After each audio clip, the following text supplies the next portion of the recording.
Hello and welcome to our coverage of the 2023 World Cup. Oops. Sorry, I startled myself. Strong start. I don't know if you could hear that, but I suddenly heard myself. Anyway, it is round 4, game 2, Hikaru against Praggnanandhaa. My name is Fiona Steil-Anthony. I'm here with Grandmaster Jan Ludwig Hammer. Jan Ludwig, how are you doing today? Excited about the game and maybe a bit nervous, I would say. We saw a really good fight yesterday, but Hikaru was on the worst end of it for most of the time, not in number of moves, but in number of minutes. So there was a point where Hikaru was better, but it was only like 30 an hour maybe on our broadcast, whereas Praggnanandhaa was better for like 10 moves, but it was like the 10 moves that lasted 2-3 hours of the game. So it's going to be an interesting fight. And also, I read on Twitter today, Praggnanandhaa has his 18th birthday. It's crazy to think he's only 18. It feels like he's been around so long. I actually just unearthed an old picture to post to Instagram. When I think it was my first interview with Prague back in 2016 at the Isle of Man, so more or less exactly 7 years ago. And he was already, quite strong back then. But I remember I was commentating with Simon, and it was one of the first tournaments where we really heard of Praggnanandhaa, and we were always so nervous about pronouncing his name, like we couldn't pronounce his name. By now, 7 years later, he's well established. There's no doubt in my mind any longer, not just how to pronounce him. I think I could even confidently spell his name. That's how much of a household name he has become. And today he'll be playing with the white pieces against Hikaru. What do you expect from this game? Well, I expect him to want to put some pressure on Hikaru, knowing how good he is in the tie breaks. Is he meditating or what is going on? Hikaru started his clock. He now spent almost a minute on the first move. What kind of mind games is this? And then he goes for the same opening that Hikaru played against Prague yesterday, the English. Mind games are strong today. Strong start. Now we see Hikaru taking a timeout to adjust all his pieces, not to be outminded by his young opponent. And what approach is Hikaru going to take? Might we see some kind of repeat from yesterday? He starts with one knight f6. So far, it's the same moves. Knight out from Prague. This is what Hikaru did as well. Are we But gonna I'm see guessing C5? Hikaru's not going to play c5, which is the move Prague played, and also the move Hikaru said after the game that this move had surprised him. But it worked out very well for Black. It would So be very maybe. interesting. Okay, No, we no. do see e5. The mind games end here. Hikaru plays the main move in this position, opening up for his bishop. You want to get the bishop out so that you can castle. Praggnanandhaa with his knight, putting immediate pressure on this black pawn. Hikaru then having to protect that pawn with his knight. Prague goes g3, a fianchetto. Speaking of, doing commentary with Fianchetto. Fianchetto. Do you pronounce it with a K? Yeah, I mean, I also pronounce this a fianchetto, right? So for Yeah. Well, that's what consistency. we learned. I played chess for 15 years before learning that the Italians there's a reason why you say bruschetta.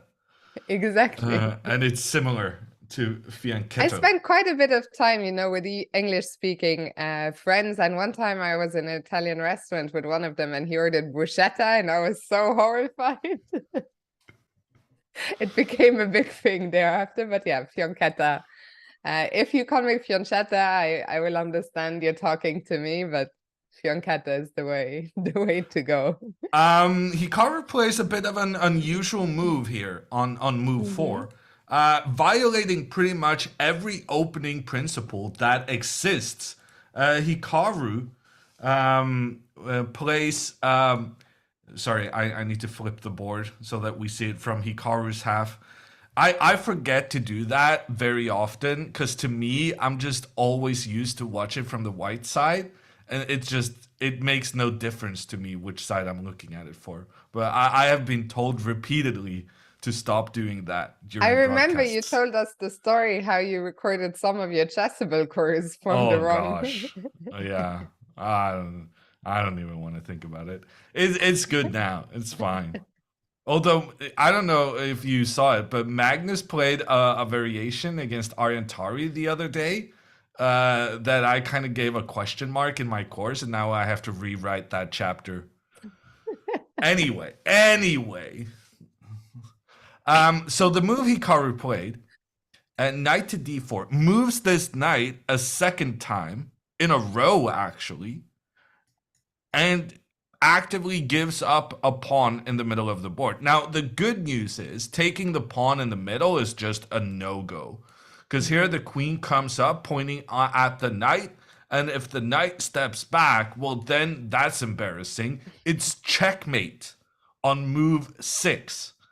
With the knight cannot be captured on account of the queen then putting the king in check. So this is a bit of a nasty trap, but not really many falling for it at this level. So when they don't fall for it, what is the point then? Well, after bishop g2, the point is simply to make an early trade. And essentially say that with early trades comes the increased likelihood of the game ending in a draw. That being said, look at this continuation, Fiona. Hikaru moves his bishop out, fair enough, but then Pragg goes pawn to g4, already being aggressive with a pawn on the side of the board. Praggnanandhaa has come here to have a fight. Play. He's come to play. I see in my database only one game, but I'm not sure I'm on the Chess24 database, but the one game I see is Ariantari A1 Liang 0-1. 0-1, so black wins. Yeah. Well, that's intriguing. But I think it was online. I think it was the Pro League. Is that the Pro Chess? Pro League preliminaries. From this Pro year, Chess actually, League. quite a recent game. Well, actually, this G4 move was the computer's top choice. Wow. So, I mean, Hikaru definitely should be prepared here. Yeah, he goes he H6. deviated. So A1 Liang continued with C6 rather than H6.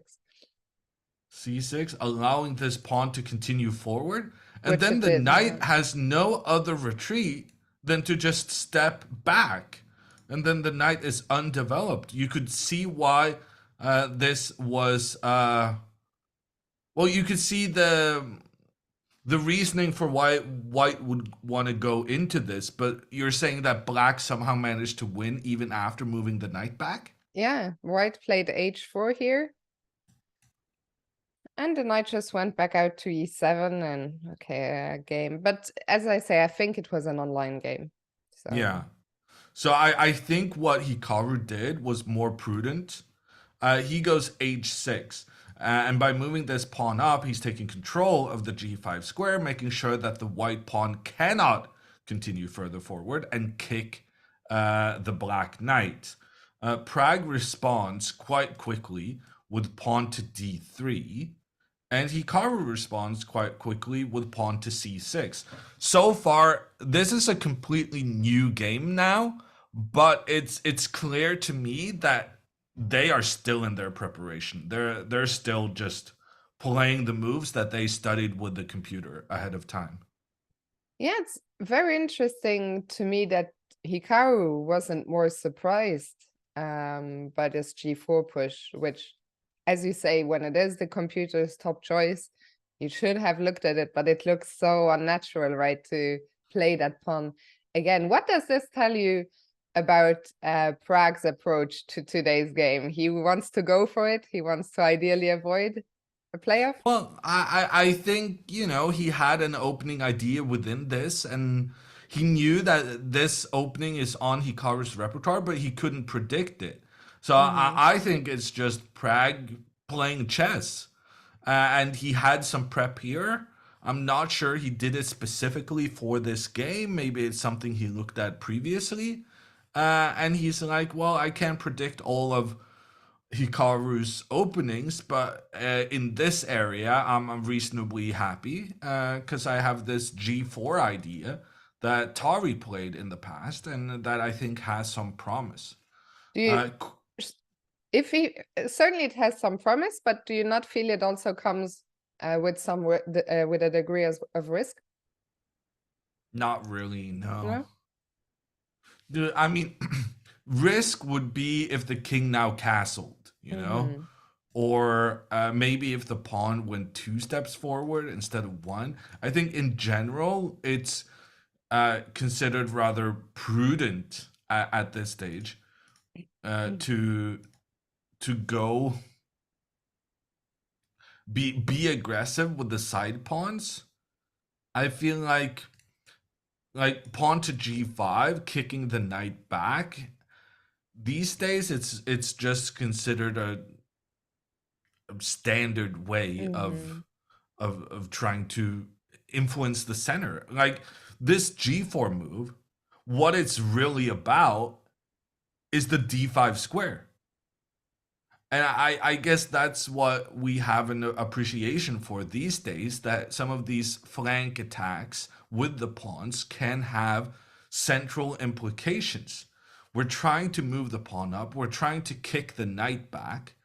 And if we get the knight out of position, the knight will no longer influence the d5 square, which in turn, Prague has put everything he has against the square, trying to make sure black cannot move forward in the center. So, but that being said, I'm looking at some of the computer variations because I'm not good enough to think for myself. And after pawn to a5, computer's suggesting pawn to g5. And that's risk. So when does this pawn advance on the side of the board become risk? The answer is when you voluntarily open for the black rook and give yourself an isolated pawn, a pawn standing on its own on the side of the board with that rook looking at it. This is risk. But at the same time, computer says this is really good for white. Which doesn't make sense to me, but it means that the opening is very intriguing. I also see that the computer says here that on the very next move, white might castle queenside. Yeah, and I think that is some of the least surprising stuff given this style of play. Because when you are advancing your pawns on the left side, you may want to consider castling to the opposite flank. But I just don't understand why the computer says white is better here. It's just white has created a pawn weakness, and here after bishop c5, the pressure against f2 while opening up between the queens. Black is even getting a queen trade. I cannot believe this is better for white, despite the computer's. Yeah, well, with a little bit of time, the computer is also slowly inching closer to the equality mark. Again, Sure. Could this be the kind of position that the computer struggles to evaluate a bit at first? Especially we're not working, with the most powerful engines here. No, I don't think. I think humans will struggle more than computers. Which is the key to why Praggnanandhaa is playing in this fashion, right? He's happy to just play an opening he prepared, which is also very offbeat, right? Hikaru doesn't have 40 years of experience watching people play this opening to kind of figure out the best plans. Here, Hikaru has to do the pioneering work himself. And right now, the fact that he's been thinking for 5 minutes means that he's probably out of prep. And that face is, yeah, it's not a good sign, I would say. Well, Hikaru Um, has a decision to make right now. We made the move a5 to defend the bishop. So there's two things to do, right? Either we defend the bishop or we move the bishop. I guess we never want to take on c3 and give up our bishop pair here. I just no. can't And it see this also happening. allows the white queen to come in and attack our Yeah. pawn in the center. So if the bishop moves back, what square is it? C5, E7, C5 Yeah, looks... those are, I think, the two in question. C5 looks fine. I like the fact that we get a bit of pressure against f2 and also that we're already looking down at g1. Maybe in some of the lines, white wants to put the rook on g1 to support the pawns pushing forward. I feel like here, so computer's giving h4, which makes a lot of sense, reinforcing this potential pawn push. And then queen b6, trying to trade queens, given that white is being very aggressive. We also have the threat against the f2 pawn. So white is kind of forced to make the trade. Okay, Hikaru goes all the way back. That was going to be my other option. The advantage of going all the way back is that now you never really have to be scared about this pawn push really early on and this bishop coming in to attack the queen, because now you have that your own bishop as a very nice barrier. And also, if now white plays h4, then Prague needs to consider what happens if Hikaru just opens up for his pieces against that h4 pawn. Apparently, there's a pawn sacrifice here that is rather dangerous, but he needs to keep it in mind. And also, But you is it can even go. yeah, it is, yeah. Yeah, maybe it's even better to go d6.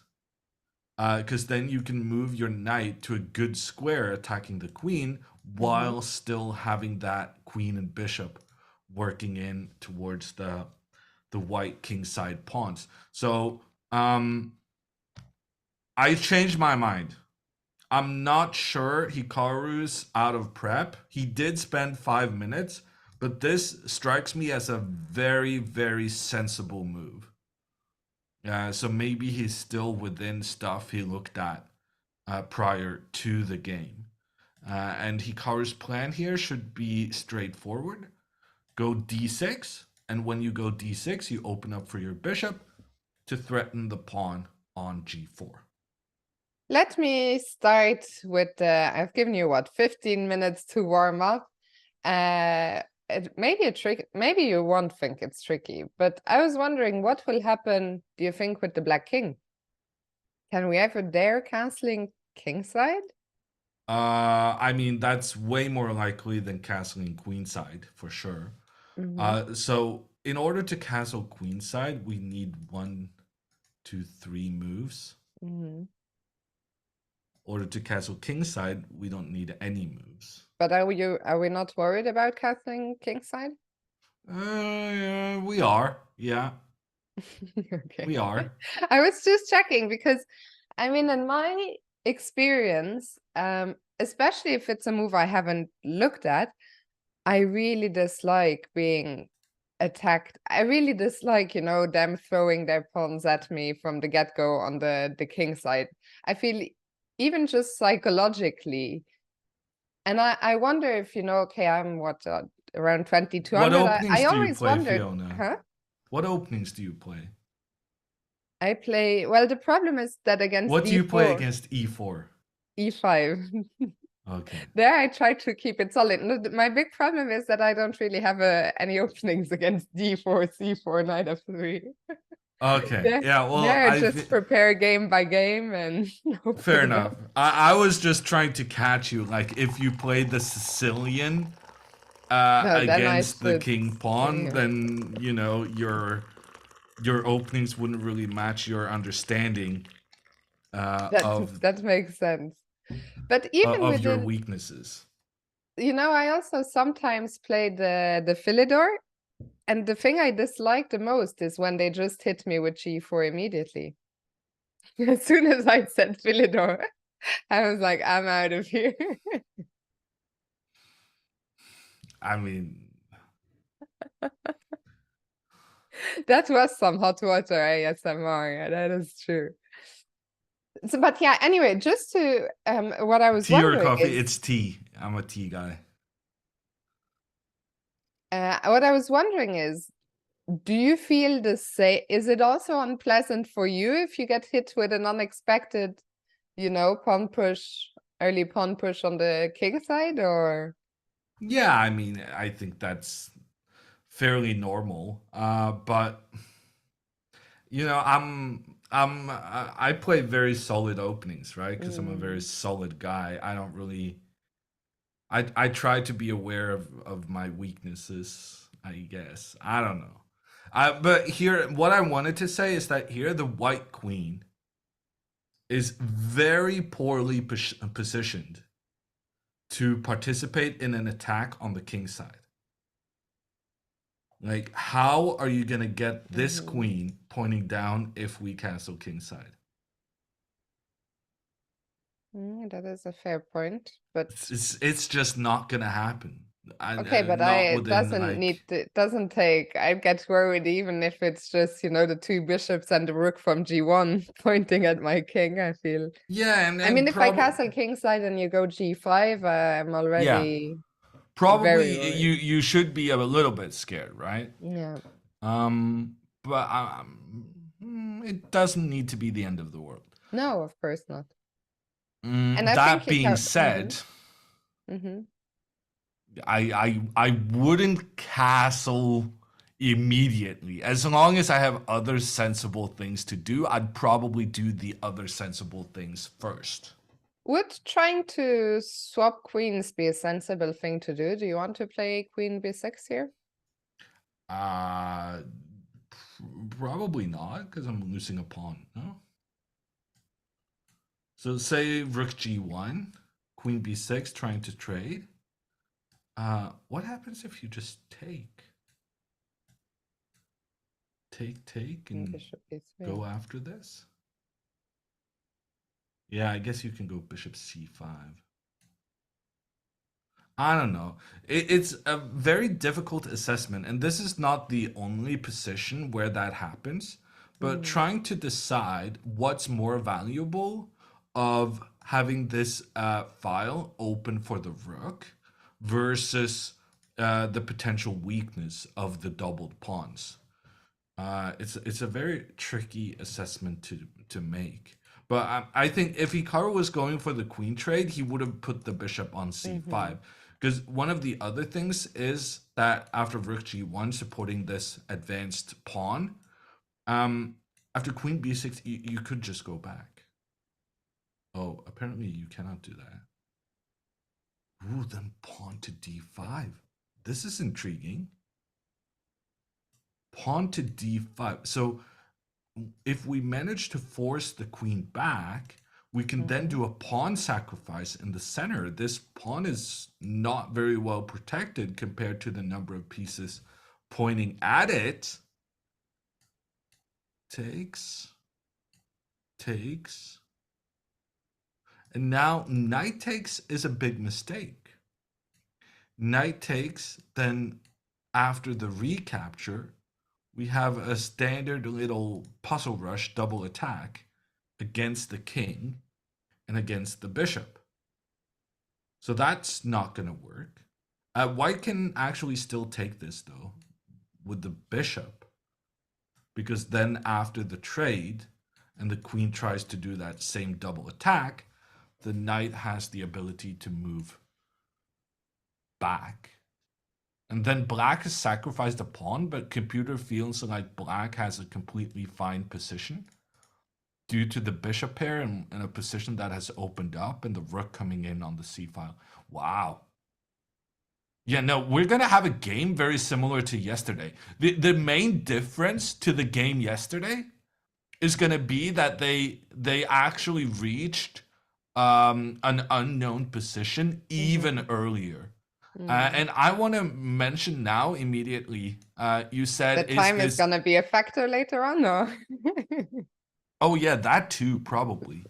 But you said like, "Is this G4 move like a lot of risk?" And I said, "Nah, this is it's not risky until you continue forward." But maybe I'm wrong. I'm at the very least, I think Praggnanandhaa he's come to fight. Mm. He's not gonna be like, oh, I'm gonna play it safe. I'm gonna play some calm moves because I didn't really like how this turned out. It seems to me he's here to try and put pressure on Hikaru, and when you do that, you often run the risk of it backfiring on you. So I I even with Hikaru has the black pieces, a proven disadvantage. And according to the computer, he's slightly worse at this stage. But already now, I want to mention the possibility that Hikaru doesn't necessarily need tie breaks to win this match. If he wins this classical game with the black pieces, the match is over.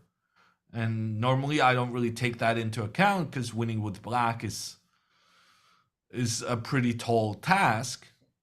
But it's definitely possible, especially when your opponent is as combative as Praggnanandhaa is here. I was just gonna say, I think in a way Hikaru will welcome the way Prag's approach here in the opening, especially with Pragg now going into the tank after bishop e7. I think Hikaru can be pretty confident that this isn't a bluff. Like maybe Pragg has seen this position before, but I don't think he looked at this exact line, you know, last night or anything like that. And Hikaru will understand this has the potential to get double-edged. This has the potential to get quite sharp. And I think these are positions he excels in. So I think we could today see some of that good old trademark Hikaru, you know, sharp chess. And it reminds me, actually, I saw this interview on Twitter, the FIDE quick fire interview with Hikaru, where they asked him if he was an animal, you know, like to do with If his he was a what? an animal, like, you know, to compare an animal compared to his chess style, and he went with lion because they're ferocious and he's an attacking player. So today, you know, today we need to see that lion do some damage on the chessboard. Well, I'll find the interview. Maybe if chat hasn't seen it, I think they'll enjoy it. I don't know. I probably can't post links in chat, I guess, but maybe I can send it to one of our mods. I'll let you take over for a minute just while I find it. Okay, a smooth way of getting out of commentary duty there. Well, I have a question for you that you can answer from the chat. The question was something like, what is Pragg thinking about here? So maybe we can talk about candidate moves for Pragg and what he might be thinking about. Sure. To me, it's just like I have a weakness in my chess game, and it's ridiculous how aware I am of it and still completely unable to do something about it. And that weakness is I have a lack of understanding of dynamics. Like I will very often look at the long-term situation and often misunderstand the short-term implications. Praggnanandhaa does play the computer's top choice here, putting the bishop on a bit of an unusual square, but getting ready to castle on the next move. What I wanted to say is the move g5 is the kind of move that I just don't understand. Because pawn to g5, it opens up for the rook along the side of the board. And what I would be prone to do is that I would misjudge the activity white achieves, and I would just look at this pawn on h2, which is now white is unable to protect this pawn with other pawns, which usually indicates a weakened pawn structure. And I would be like, oh, this cannot possibly be good. So I think key to understanding this position is understanding when does white push these pawns further up the board. When is it just a weakening move long term? And when does the short term implications make up for the long term disadvantages? So after this bishop to e3, computer suggests castles, which is a scary move to make. Yeah, Because I would never after castle in a castles, million years here. white once again does have the opportunity to push the pawn forward. Still, I would look at this pawn on h2 and I would be like, oh, you have weakened your pawn structure, good sir. This cannot be the proper way of playing chess. And then he checkmates me on the g file. And I'm left with, what happened? What, that was dangerous? Should I have understood that was dangerous? That kind of thing. So Hikaru, of course, has a much better understanding of those dynamics. But Hikaru also, I feel like he likes to be the one initiating these kind of things. And I'm not sure how it feels being on the receiving end of a pawn push like this if you castle. So I'm expecting Hikaru to play the move d6, simply to just kind of figure out what's going on, what is your next steps. Yeah, I mean, Yeah, maybe you're right. Maybe we should castle queenside. The more I think about this, the more I'm like, yeah, castling queenside. It's actually not that, because this is a good square for the queen regardless. And then this is a good square for the bishop. And at that point, if we haven't castled kingside, we might as well go to the queenside. yeah, but we still need to take one more time out to deal with the pawn on a7. A7. Ooh, that's a problem. Yeah. And maybe that's why this move was so good for Praggnanandhaa. Okay, so rook g1, sensible. Queen up. So rook g1 protects this pawn because when we move the pawn up, we actually have an attack against that. Castles. Bishop up. Pragg kind of put his pieces in a somewhat unusual positions, but it really does enable him to push forward in the center very early on. And like you said, like if we castle here, it's just game over. The pawn progressing further forward while at the same time opening up for the bishop to attack the pawn on the edge. And this is just, this is just game over, because when the bishop came in, there's also now the square on b6 that is unprotected, with the white knight eyeing it on a 2-move maneuver.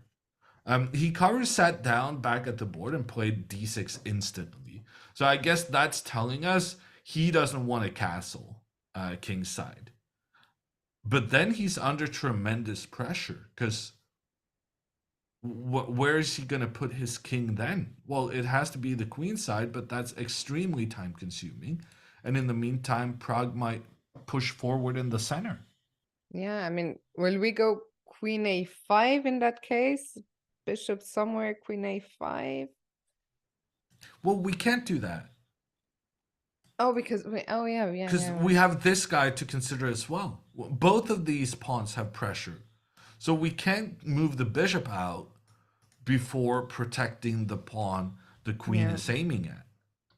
And if we move the queen to protect this one, like Fiona said, then we can't get the queen up to protect this guy we lost in the earlier variation. Ooh, look at this. Actually, queen a5, computer kind of likes it. And then after castles, oh gosh, it's suggesting queen a6. Because then you protect both of those. This is crazy. I mean, I didn't think that we would have so much time to take so many liberties, move the queen twice, then move the bishop out, and then calmly castle queenside.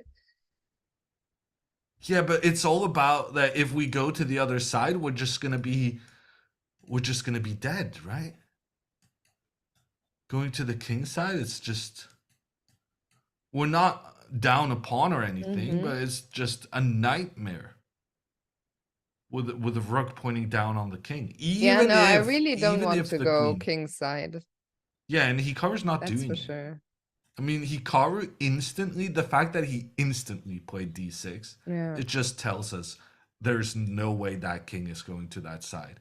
He didn't even consider castling, which is the way, right decision.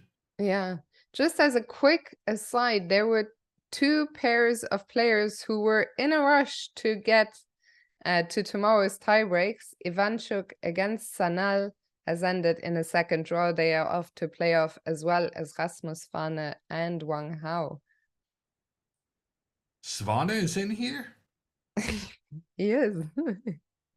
Not just is he in here, he's still in here. Wow. Yeah, no, I'm glad they're down to what, 32 people? I know. 16?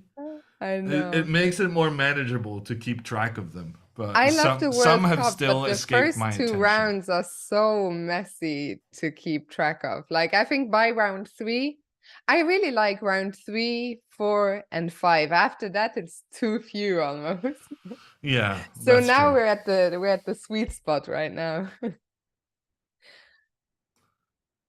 There were a lot of people in the chat asking to take a quick look at Nepo's game, but I briefly opened it. I'm not sure what they are all getting so excited about.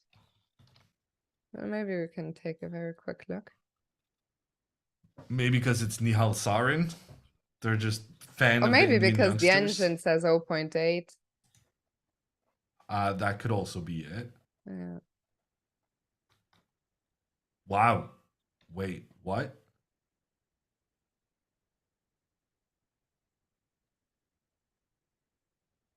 Yeah, okay. There's a relay error, but it doesn't actually affect us.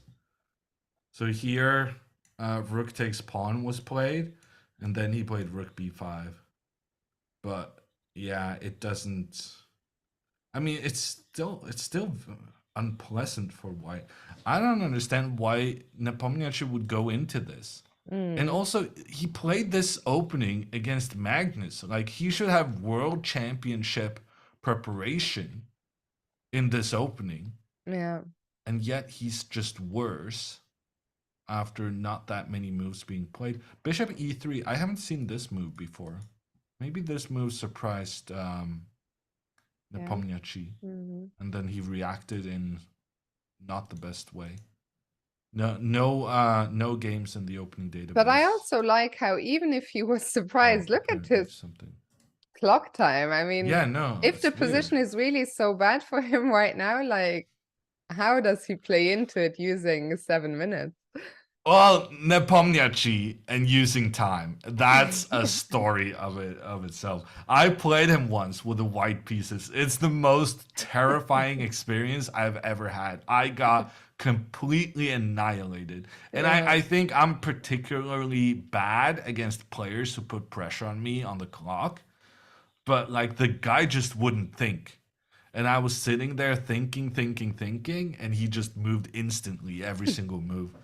And it looked bad, right? Because I was a top 100 player in the world, and I just got squashed with the white pieces Yeah. against some guy. At I that, mean, there he's was a really time that ruthless. Nepomniachtchi and I had about Uh, the same rating. Can you believe uh, that? no. No, me neither. Me neither.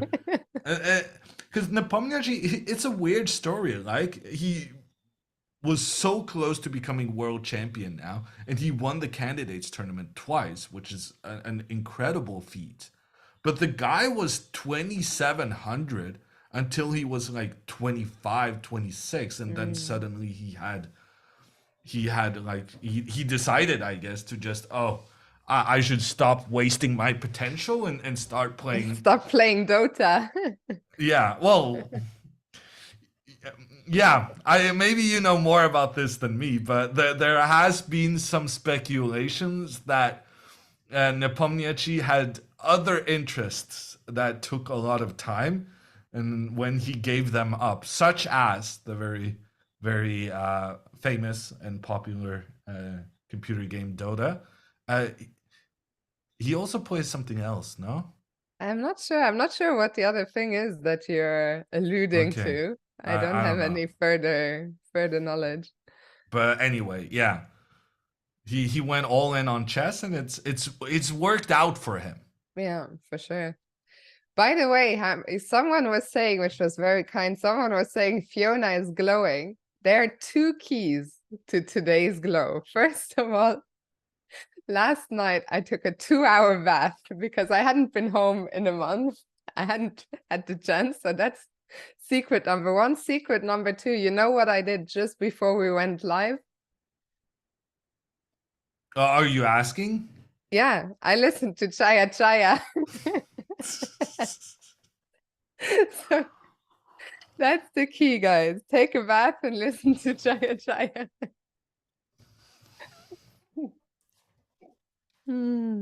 Okay, anyway, there was a Shall we go relay back error. to, yeah. Yeah, there was a relay error, chat. The stuff that it says happened, this didn't happen. Nepomniachtchi did not give up his rook for a pawn. I feel like with a better sense, critical sense, you may have understood that yourself. But we're living in a very strange time in the world.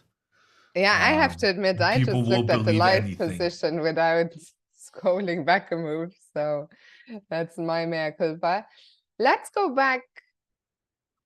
Well, actually, Prague is still thinking. Maybe we can take 1 second to look at Magnus Carlsen, who Yeah. is in a must-win situation against Vincent Keimer.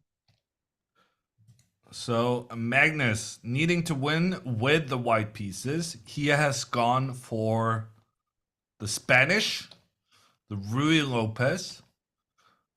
His bishop under attack. The bishop retreats. Knight comes out. Pawn up. Interesting. So this is very similar. And now after bishop c5, Magnus goes bishop g5. And this is extremely similar to a very popular variation within the Spanish opening's cousin, the Italian opening, which pretty much looks like the same thing. This has been a line that people have been playing quite a lot recently. And now the difference compared to Magnus's game is the pawn being one step further up and the bishop being on a4 instead of c4. But it's really giving me those vibes. I wonder what the important. We can't really get into the nuances, but it's clear Magnus is using some kind of idea he has had in store, I suspect. Keimer goes h6, tries to push the bishop steps back, and very often what black does in these positions is go g5 and say, I'm going to try and lock your bishop out of the game, because look at all of these pawns controlling the squares the bishop wants to go to.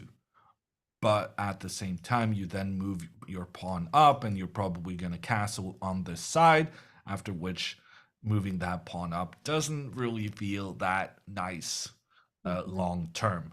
So Magnus trying to provoke Kamer, and Kamer says, no, thank you. Goes pawn to d6 instead, just trying to calmly develop. Magnus takes the opportunity to exploit the fact that the bishop is on the same diagonal as the king, which is a difference compared to the Italian opening. Pawn to d4, making some threats. Pawn is captured, knight recaptures, and because of this pin, the knight's attack on the knight is, cancelled out.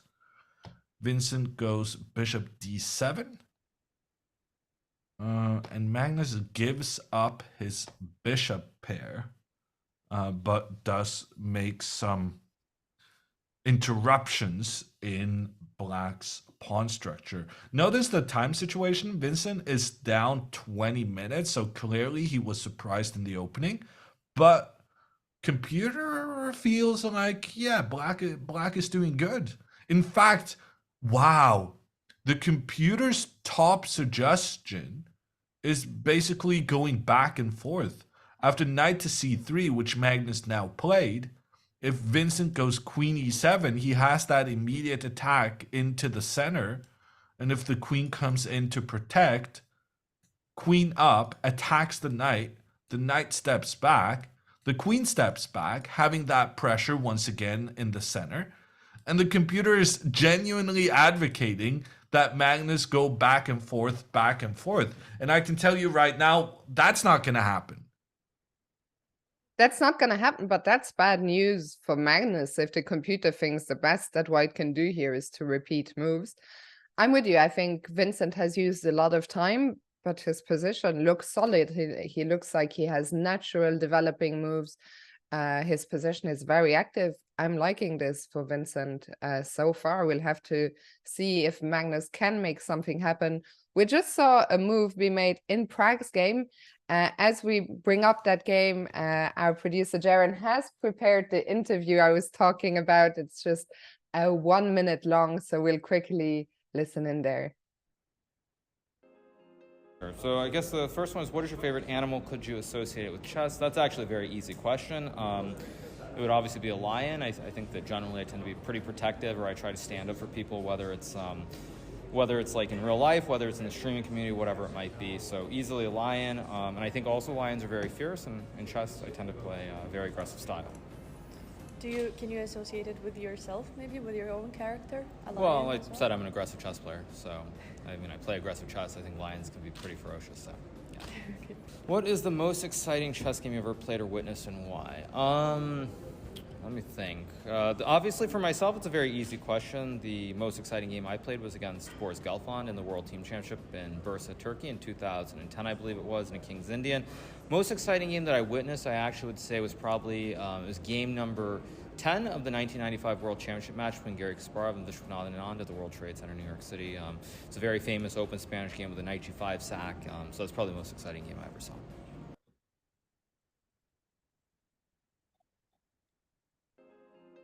So there you have it, the ferocious lion. And today we have quite a ferocious position on the board.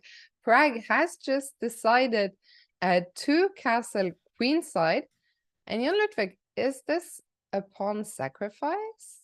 I guess technically it cannot be designated as a pawn sacrifice because Prague is going to win the pawn back. But it's kind of it's a bishop pair sacrifice, which is kind of crucial as well.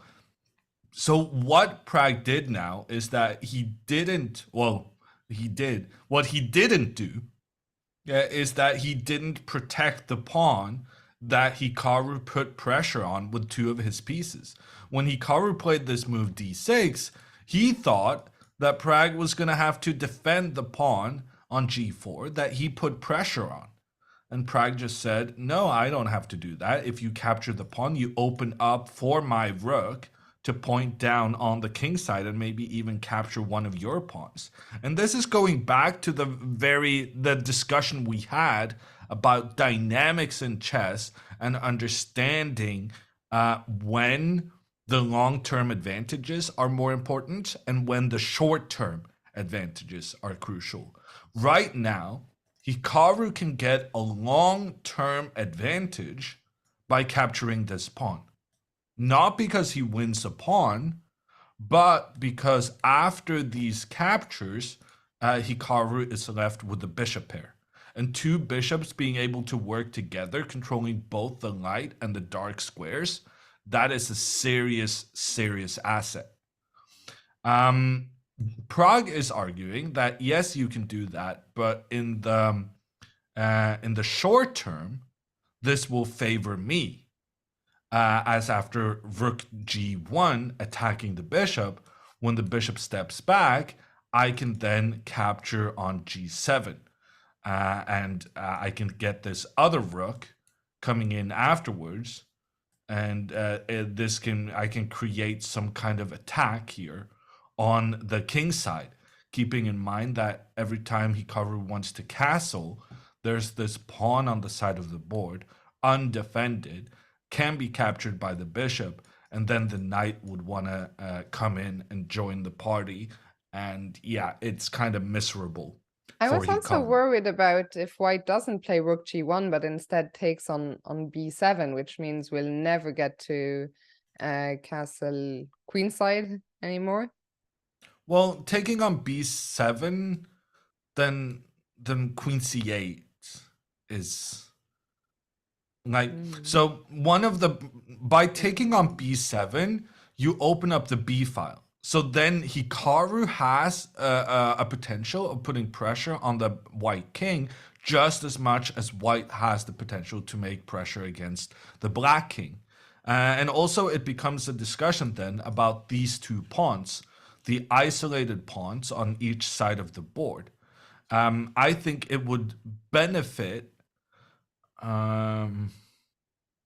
I think it would benefit Hikaru just in general to have these weaknesses if he also is going to get the bishop pair as a result of these trades. And very key to note that after this knight takes, bishop takes, and bishop takes back, after rook g1, I made the move bishop e6 in my illustrative variation. Bishop e6 is actually a mistake. Not because of rook takes g7, but because of queen takes b7. And the And now key you don't difference have queen here, c8. yeah, the key difference is that if you now go for the queen trade, that queen trade can happen, and then the rook has a capture of the black pawn, giving white an extra pawn in this position. That being said, in this position, with the rook pointing against the bishop, if the bishop moves, there's probably trouble behind, and the queen also pointing down on b7. Here, Hikaru can go queen d7, protecting the bishop and the pawn at the same time. If Pragg forces the bishop back, we're happy to have the bishop in the center. Yeah, Pragg can take the pawn on g7, but now... Okay, computer is suggesting pawn to d5, but I was going to say something like pawn to b5, trying to exploit this bishop's pressure down against the queen. I could easily see Hikaru being better in something like this. With the two bishops, Hikaru has the long-term advantage. If he managed to survive the immediate onslaught of the white pieces trying to go after the black king, say if Hikaru gets a queen trade, right? Queen takes pawn, queen offers trade, and after that trade, it's very important we now take with the bishop so that we avoid this pressure. But after bishop takes, I am shocked, I tell you, that the computer says this is equal. This looks absolutely massive for black. Black has the bishop pair. Black has the the increased control in the center of the board, black has the potential of just very quickly pushing these pawns up on the king side, exploiting the 4 versus 3 on that side of the board. This looks absolutely massive for Hikaru. So I'm convinced. It's actually not that difficult to calculate. You said, Fiona, right, that you're a bit cautious about opening up on the side of the board to allow the opponent to attack you. But here I think it's fairly obvious to Hikaru that the long term implications with black having the bishop pair is so good that it's worthwhile allowing the white rooks to come in and attack for the time being. So you're arguing he should take on g4, yeah? Yeah, not for the pawn, but for the bishop Yeah, pair. yeah. There was one question by Chaydock and a few others. So if we take on g4, bishop takes, bishop takes. With the bishop first? No, with the knight. Yeah. They were wondering if after bishop takes rook g1, if we could somehow try and trap the rook. So I guess either play bishop f5 or h5. Yeah, that's interesting. I guess we take here first that same idea that you take the b7 pawn when you have a double attack. And then queen going for the trade. And now the question then becomes, after takes, bishop g6 stops the rook from escaping. Wow. And the computer actually just says that, wow, that white should sacrifice the rook. This is very interesting. Pragg then taking another pawn on the side of the board. And then as the bishop attacks the rook sacrifices itself. And white has 2 pawns and a knight in trade for a rook. And computer says very slightly better for white, but unclear. Also an interesting line. Just in that line, someone was asking, can we play queen d7 instead of queen c8? No. So queen d7 Yeah, that's a little disconnects problem. the protection for the rook. So yeah, we need to. There's a lot of threats to kind of keep an eye on here, which is why Praggnanandhaa did this, right? He made a mistake. We know that because we can see the computer eval.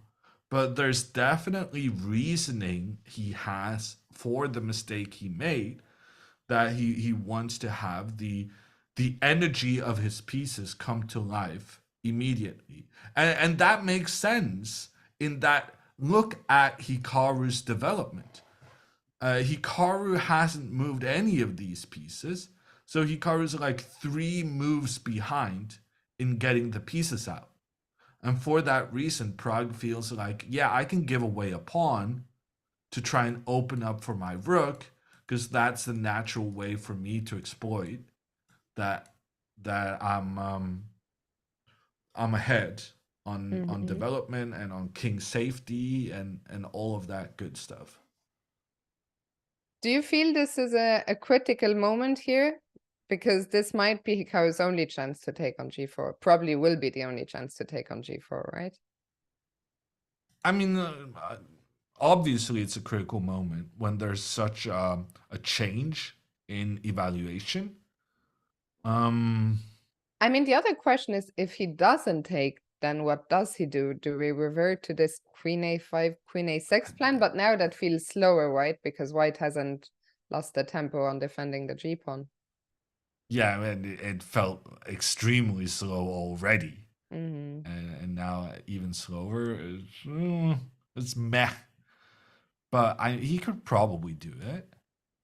Queen a5, I guess maybe try and push deep. I mean, this guy is still going to be under attack, right? Yeah, but maybe white can now just attack on the flank rather than in the center. Like, do we have to go d4? No, you don't have to. Yes. It just felt like the most Yeah. obvious way of getting the pieces into Yeah. play. Computer is saying h4, which I don't understand. Like, can we not Like, take what's the this now? difference here? The difference is that the rook is unprotected. Now we no longer have the queen in position to protect the rook, so now this becomes even more threatening. Yeah.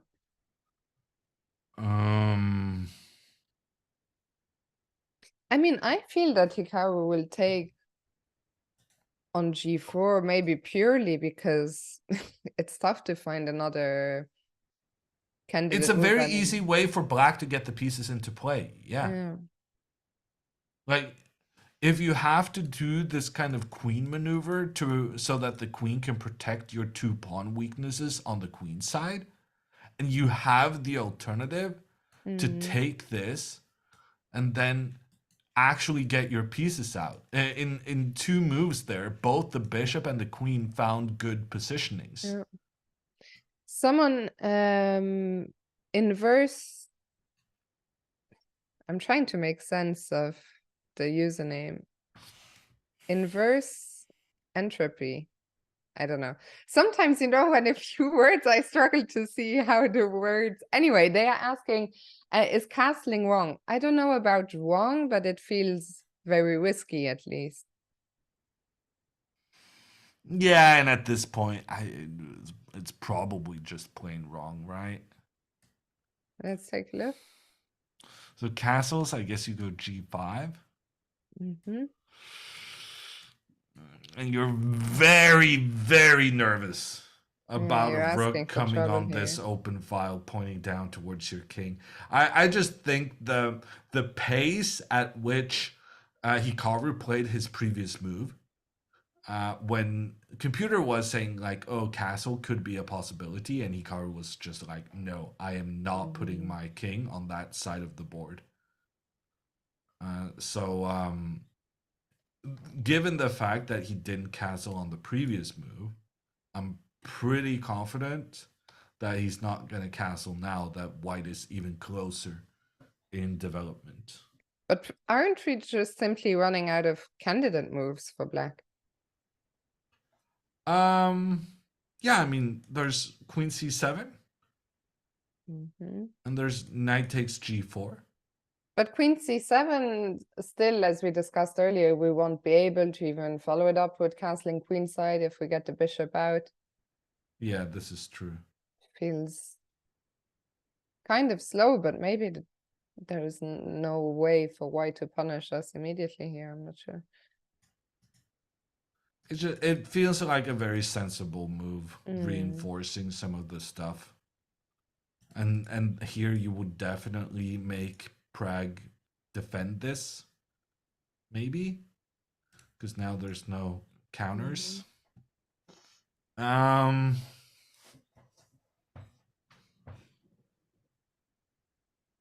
I don't know. It's a tough spot for Hikaru, because even though the computer says this is completely fine for him, so I think by far the most likely thing to happen is this trade, allowing black to get the bishop pair, but also allowing Prague to get the queen into the game. And then queen up, pawn pushes bishop, bishop back, rook comes in. This is a really difficult, really, really difficult position to evaluate. Because this is what I talked about, one of my major weaknesses. I look at this and I see the bishops, and I'm like, super long term. But Praggnanandhaa has gone into this looking at the black king. And Prague is like, yeah, that guy is not having a good time. Because Hikaru can castle. We talked about this, Is right? it so bad if we play b6 instead of castling here? Yeah, good point. We can go b6 because we got rid of this bishop pointing down. Good call. Yeah, because now if I can get castled on the next move, Yeah, so then d4, I guess, is the only way mhm. to put pressure. That guy we're gonna have to take. Bishop takes back. We castle. This is actually quite solid. It's very difficult. I usually say that what the bishops hate more than anything else is a pawn protected by another pawn. Mhm. It is the kryptonite of bishops. And here, yeah, this just seems easy. So we've been hesitant. If we go back to the current position, like b6, trying to block this bishop's diagonal, not really on the table, seeing as how this white bishop is then going to completely annihilate us. Capturing a pawn, but also with a double attack. Even if there wasn't a double attack, honestly, even if there wasn't a pawn, even if we got to like, if we somehow managed to get this position, even if the rook wasn't hanging this, okay, I'm having a hard time making it work. Stick with me, people. Okay, even this kind of position Yeah. is just completely dreadful for Hikaru. Because that pawn was a centerpiece of his entire strategy. Because that pawn was controlling the d5 square. And without it, even when Hikaru's not losing the rook, even when he's not down a pawn, this is just catastrophic. So the point I'm trying to make is that the move b6 hasn't really been on our radar until we get this opportunity to take the pawn, not because we're such a fan of capturing the pawn, but we are thrilled to take out this white bishop. And because our knight now is threatening the other white bishop, like rook here immediately trying to point down on the pawn, that's just not going to happen. We take the other bishop, we block the rook's open file, and we have our bishop pointing down against the white king.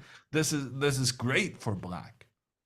And so the only way for Pragg to proceed is giving up one of his key assets, the bishop on f3. And then, as you say, Fiona, okay, not bishop here, but we go the queen to protect first, forcing white to spend another move kicking the bishop out of position.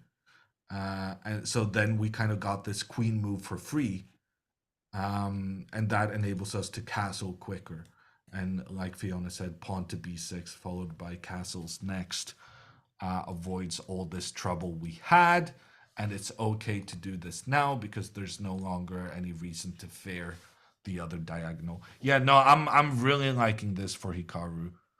Okay, so we'll see. Computer says Hikaru. it's equal, but I would say here Hikaru would be comfortably better. Like computer says equal because Pragg apparently can sacrifice his way to a draw, but this is the kind of desperate sacrifice that Pragg is going to need to find if this position arises. Because yeah, he just needs to shut the game down in the short term, because in the long term, Hikaru's control in the center and bishop pair will be impossible to deal with.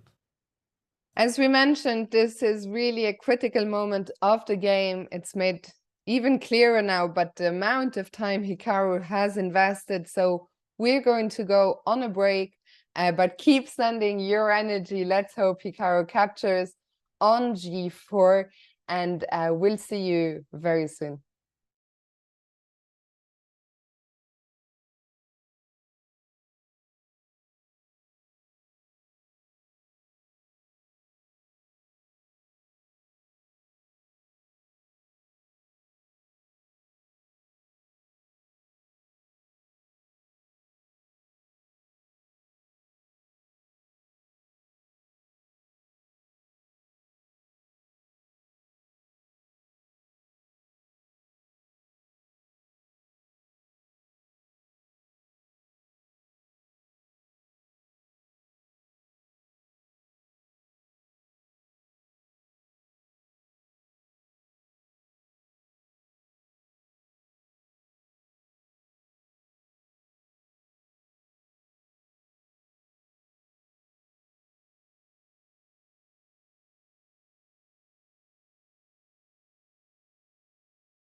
Hello and welcome back to game 2 between Hikaru and Prag.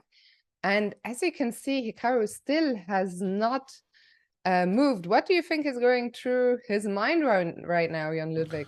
Well, he's calculating. Nothing is moving in the physical world, but in the mental world of Hikaru's head, the wheels are spinning rapidly. And the fact that he's thinking for so long can mean nothing other than that the right move, knight takes g4, is on his mind. And he's trying to figure out the implications. And I'm thinking he's looking at this b6 move that you suggested, Fiona. And actually, so the variation we believe is going to happen is knight takes pawn, forcing white to give up the knight's bishop that was pointing down the board. After the recapture, Praggnanandhaa's justification is getting his rook involved, forcing the bishop to move so that you may take the pawn behind it. However, the bishop doesn't need to move immediately. We can first use our queen to both protect the bishop, protect the pawn on b7, also getting ready to castle, like a 3-in-1 kind of move right there. The pawn will then need to push the bishop back. And after the rook gets and gains entry on the king's side, we're a little bit nervous because we feel like, well, now Hikaru needs to castle as quickly as possible. And we can't do it really immediately because that allows the white bishop to come in, capture a pawn. Giving up a pawn like that doesn't need to be the end of the world. But the main issue is really the square that pawn was defending, the b6 square, enabling now Praggnanandhaa to try and get his knight into an attack together with a queen and a bishop. It's let's just avoid it. It would be my recommendation. So I think right now, Hikaru's considering your move, Fiona. I really like this move b6. It's very simple. You just try and block this bishop by having a pawn supported by another pawn.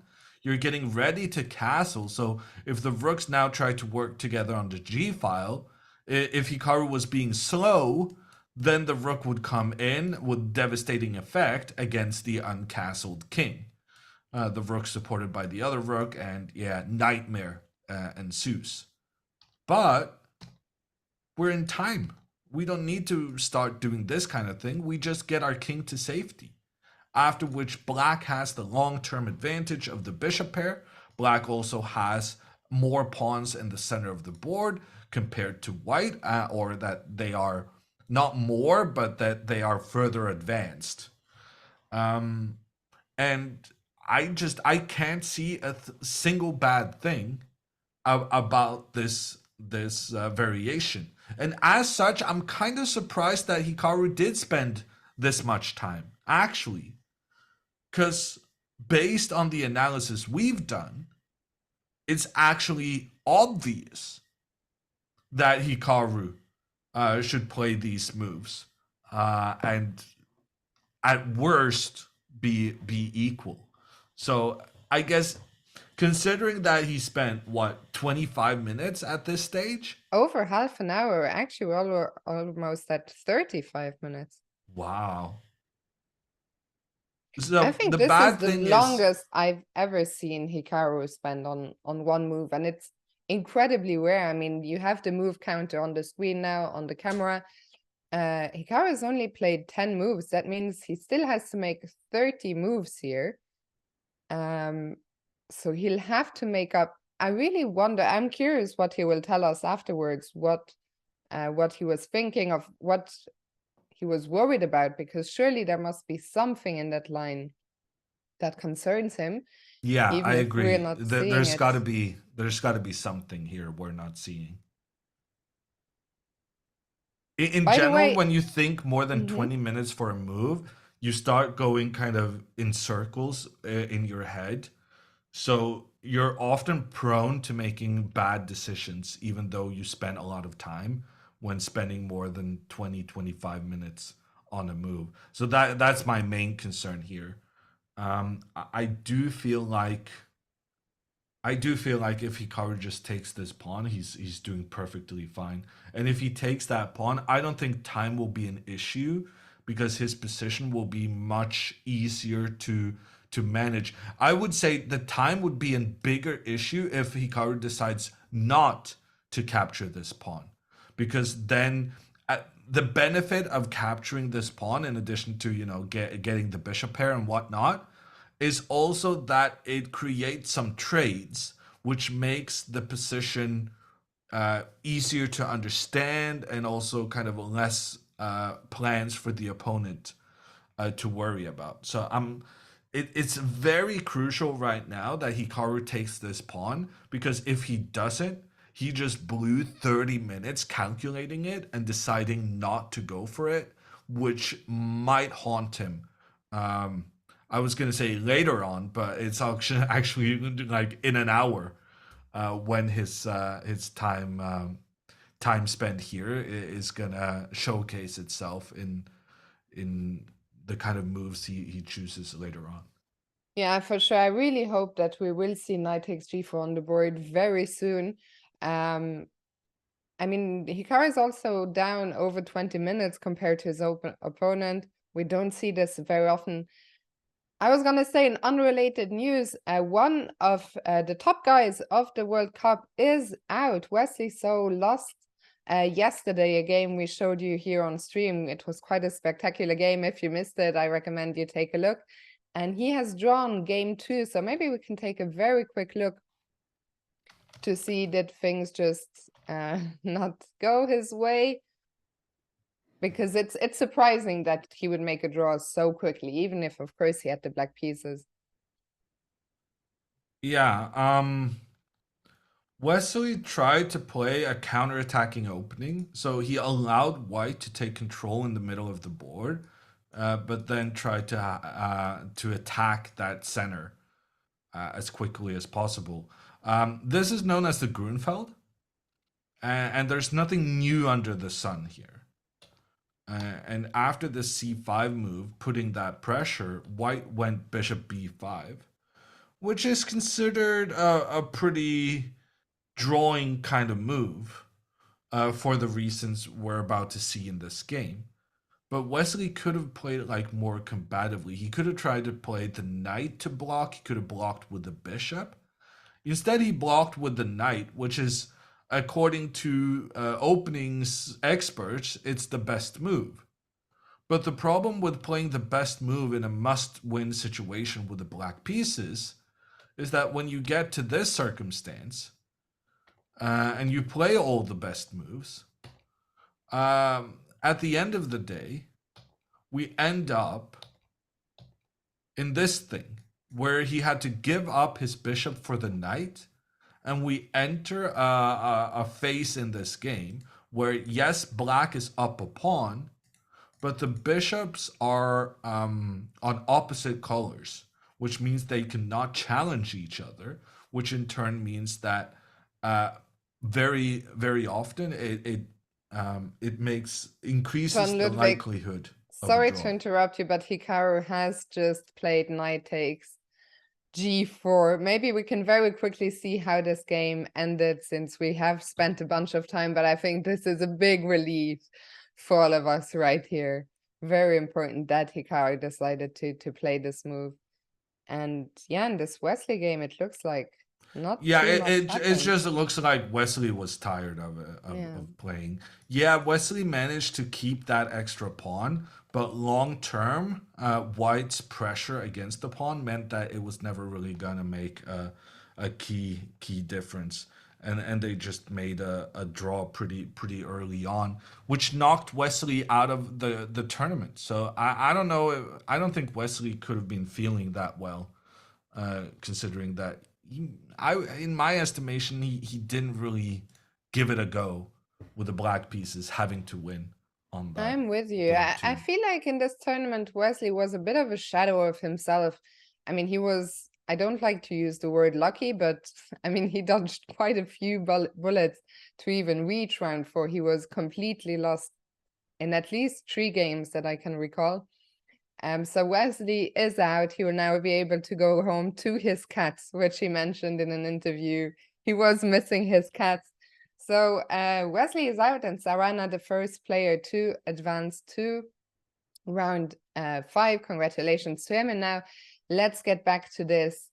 As knight takes g4 was played, Pragg, as we mentioned, didn't have a choice but to recapture. And after bishop takes g4, Pragg is thinking now.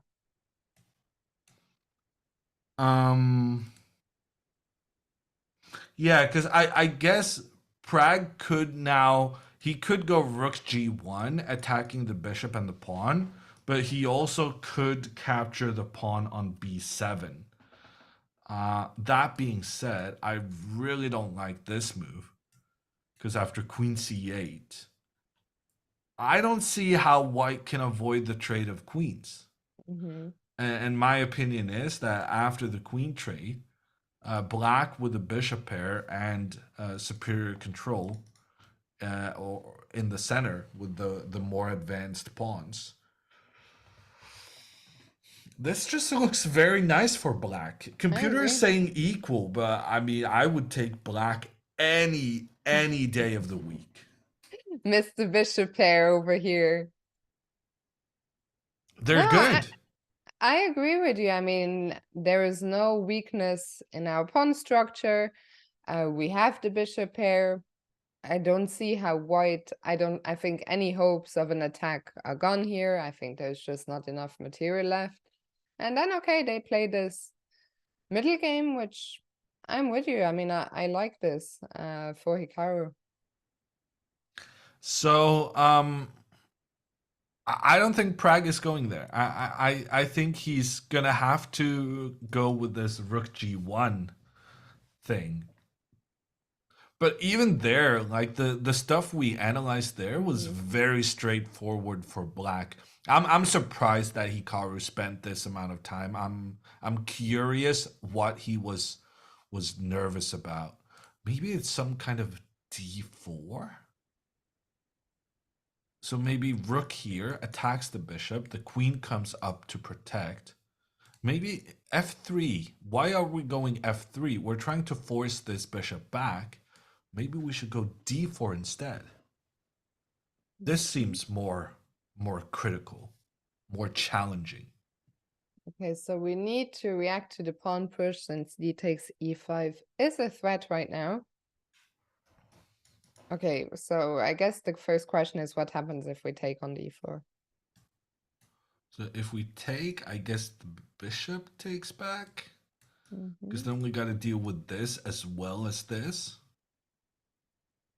And if we castle queenside, we're probably still concerned about losing the pawn on a7. Not because it's a pawn, but rather because it frees the path for the knight to attack afterwards.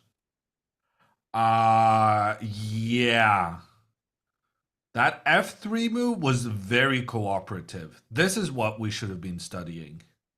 I think we found the reason why Hikaru hesitated going into this, and I gotta agree with him. This is looking kind of scary.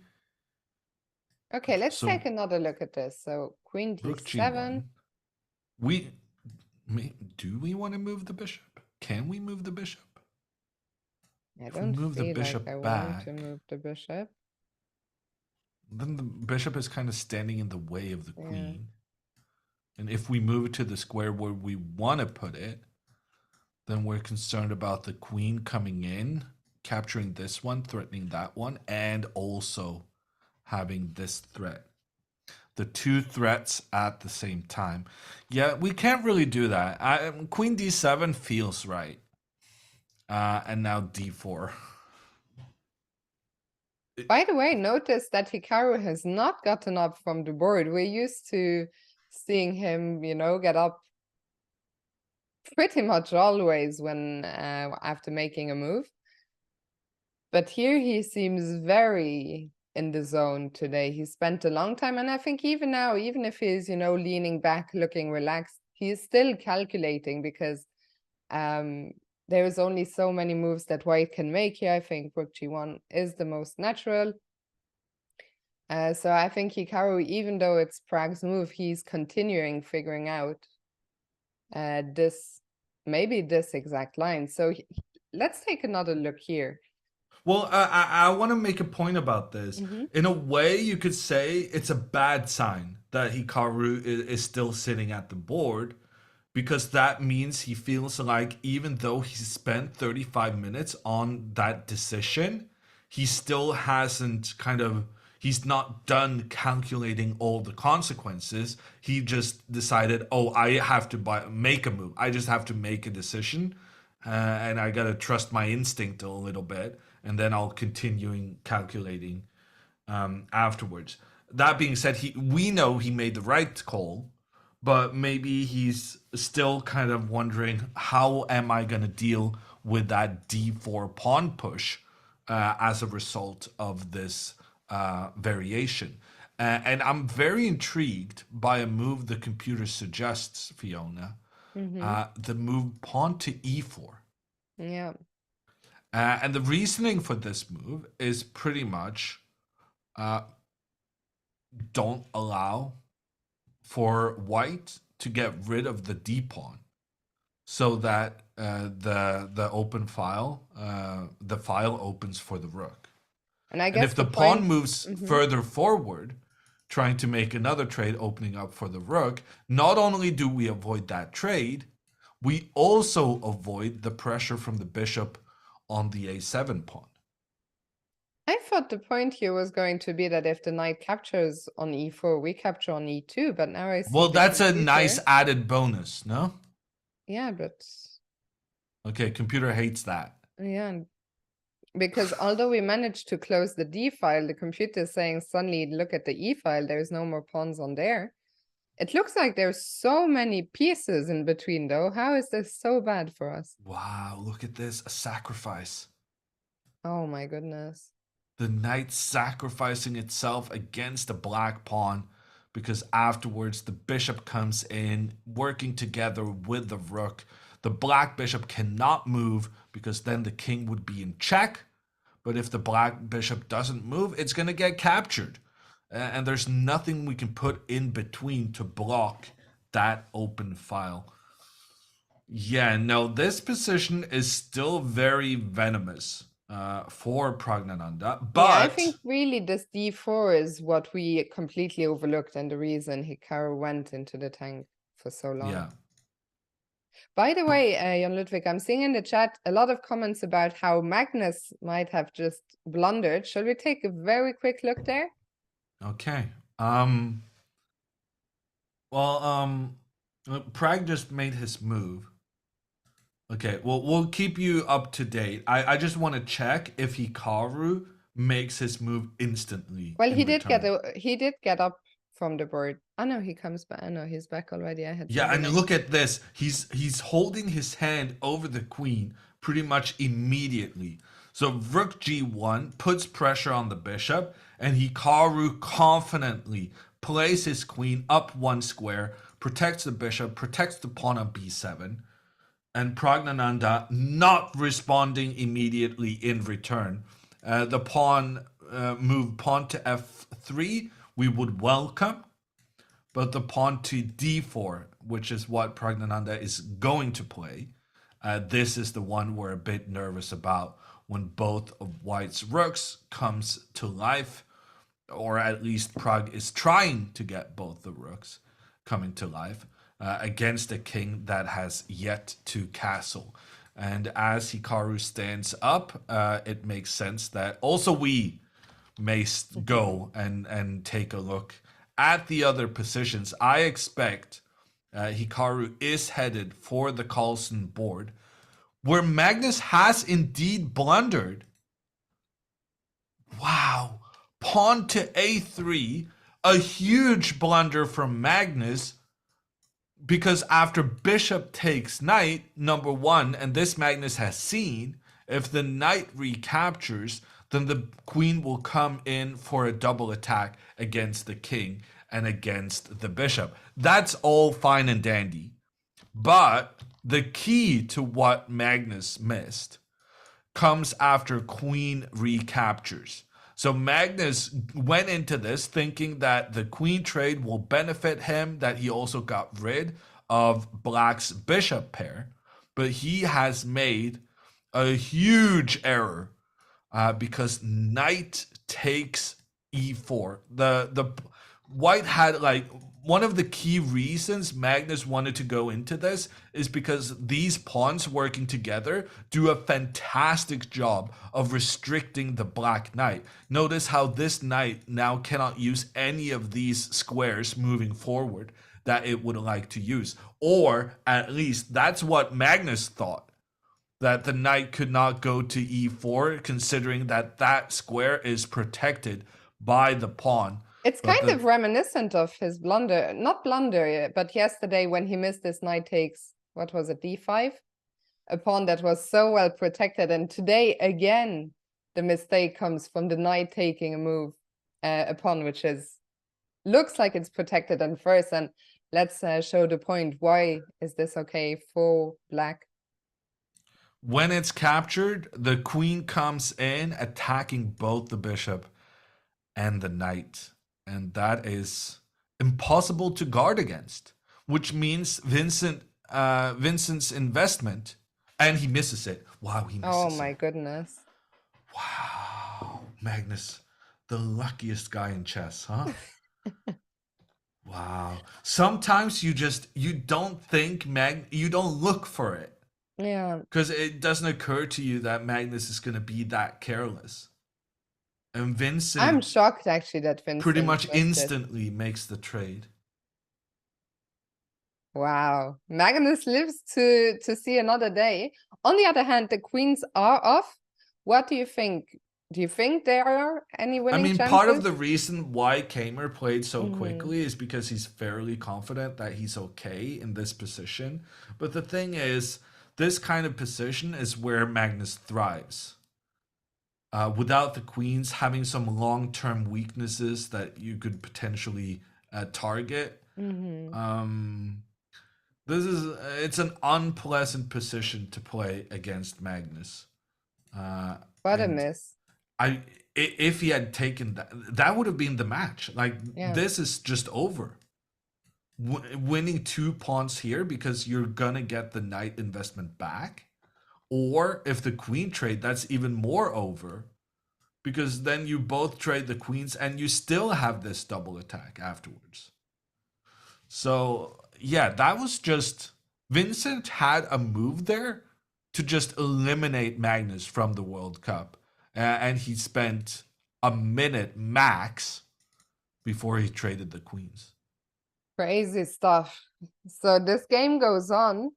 I hope for Vincent he doesn't realize during the game that he missed this, because that's the kind of thing that's very difficult to move past. So we'll if you're Magnus, so Magnus made this blunder, but he probably saw it afterwards. And what Magnus is gonna do when Vincent takes the queen, Magnus is gonna be like, he's gonna be acting his ass off. He's gonna be like, oh, thank God.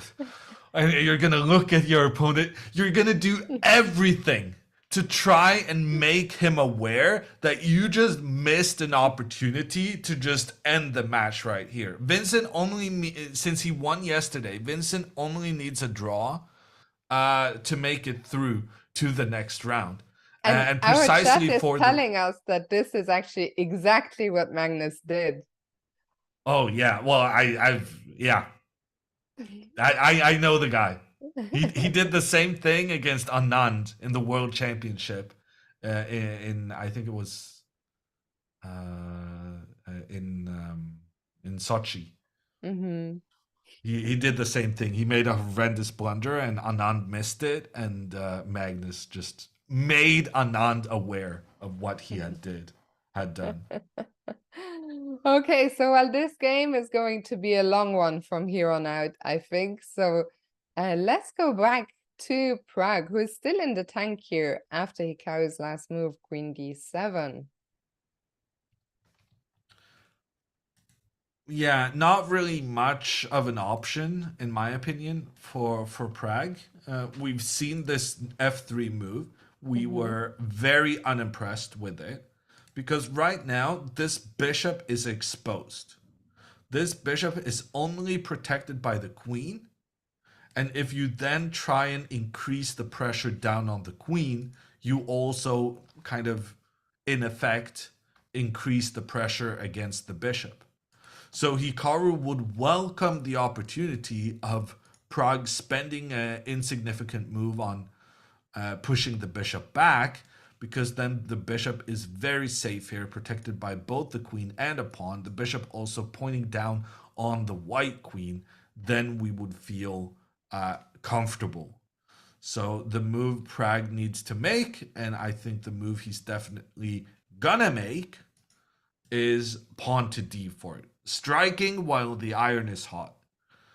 And this can be a bit unpleasant because after the trade, you've then opened up for the rook against the queen, the bishop against this pawn, the bishop still pointing here, and you still have this rook. There's a lot of pressure on Hikaru's position at the same time. Wow. Computer is suggesting rook h7. That is wild. Rook h7, wow. Just protecting this. And then if pawn attacks bishop, bishop steps back. Ooh, but now there's some trickiness because bishop takes pawn.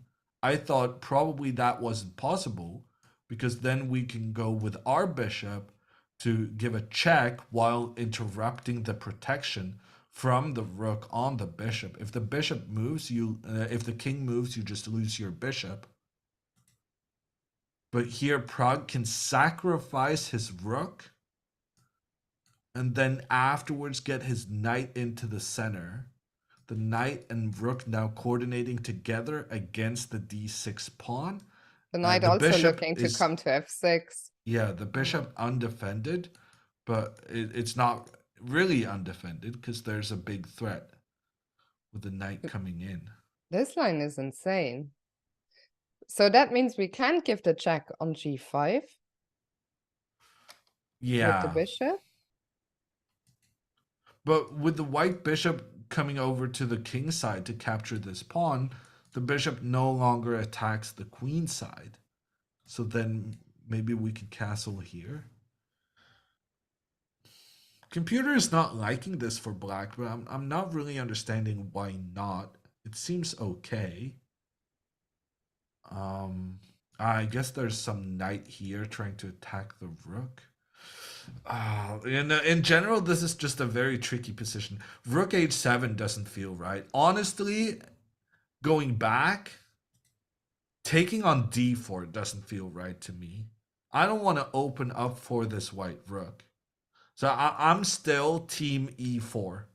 Not on move 1 for white, but rather here on move 14 for Hikaru. Is defending the pawn on e5 isn't an option, I guess, because we open up anyway. f6, bishop Yeah, f6. I was looking at both those moves, like f6 or bishop f6, but I struggle to believe that either of Yeah, them I are guess good. f6 you just don't really prevent what you were trying to prevent, Yeah. which was the rook pointing down on the queen. And if bishop f6? Bishop f6, I would be scared of knight e4. No. So here, if takes, this bishop actually gets a really nice positioning. And it also protects this pawn, so we might be fine having the rook point down on our queen because there's other stuff going on and we improved the bishop's placement. But knight e4 hits the bishop and still kind of threatens to open up. Oh, and wow, look at this, Fiona. When we try to kick this knight out, computer comes in with queen takes b7. That knight on e4 is such an unbelievable beast.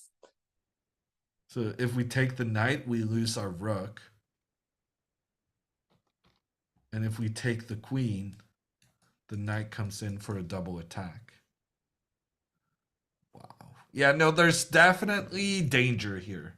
And I think and we are understanding more and more why Hikaru went into the tank before taking the pawn on g4. But the and good news g4. is that he probably then now has a move ready after d4. Yeah, look at this. He's going to move instantly.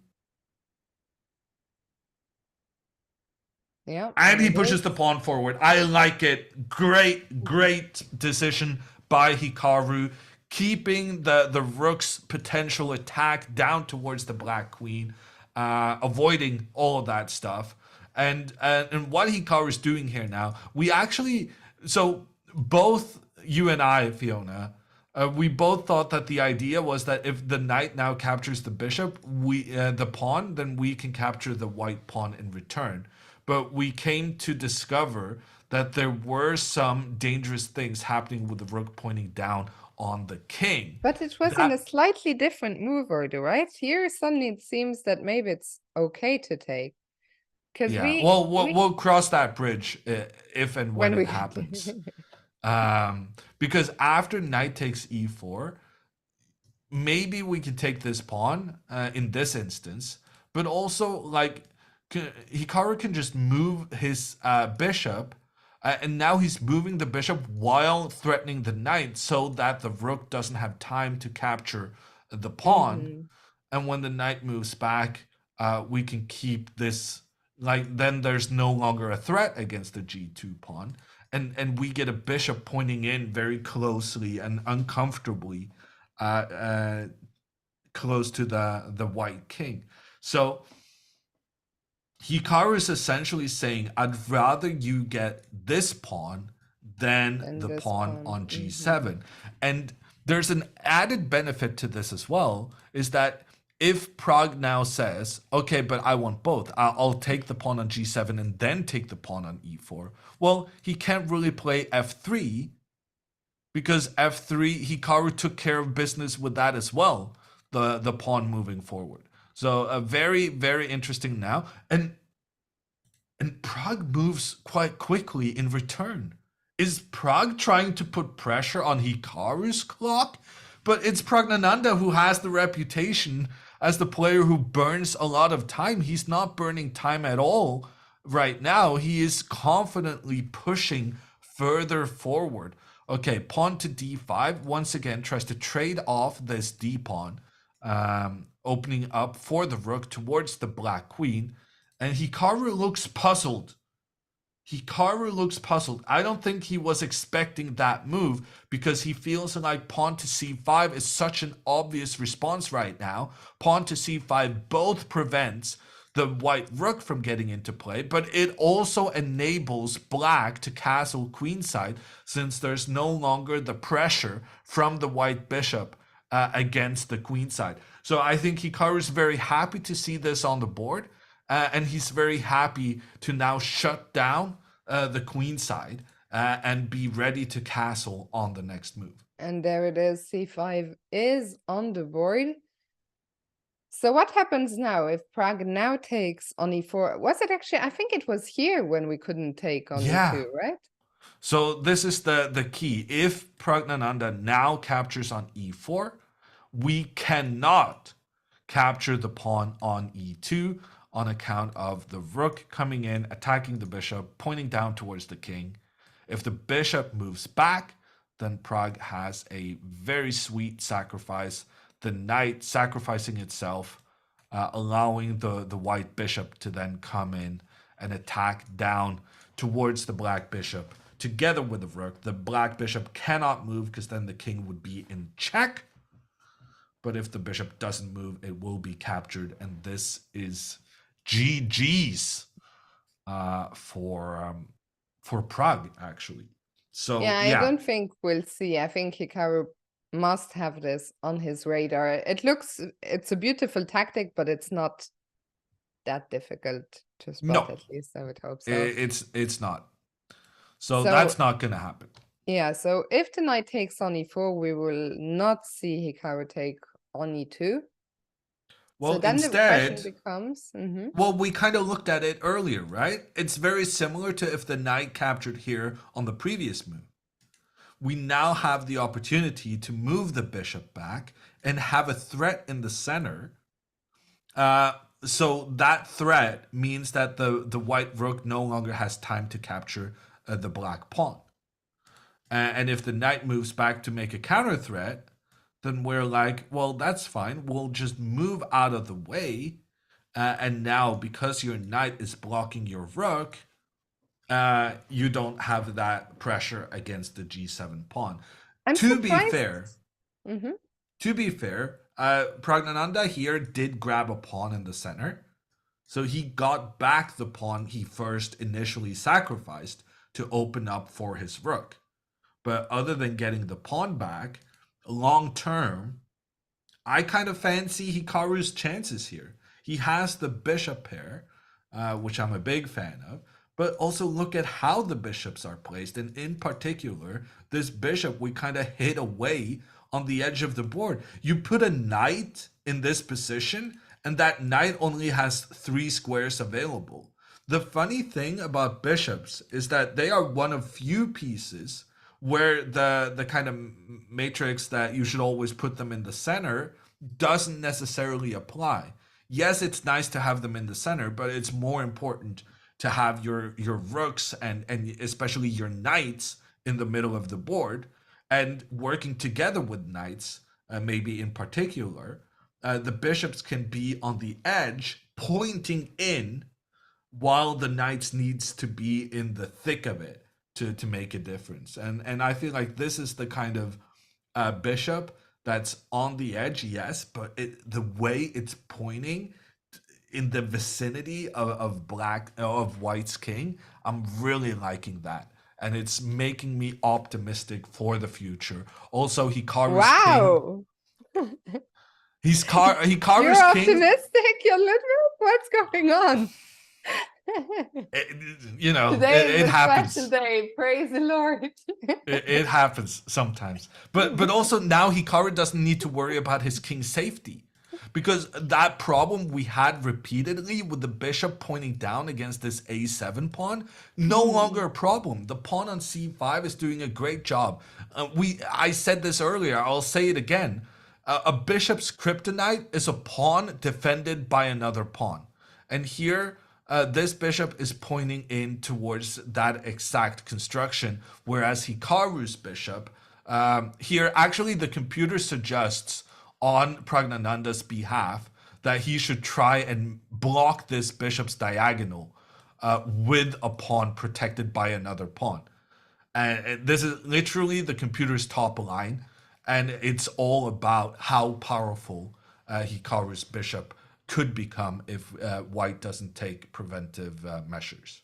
I wanted to ask you, you've talked a lot about that bishop on the edge on h7. I was actually slightly surprised when you instinctively, when the bishop was under attack, dropped it back all the way to h7.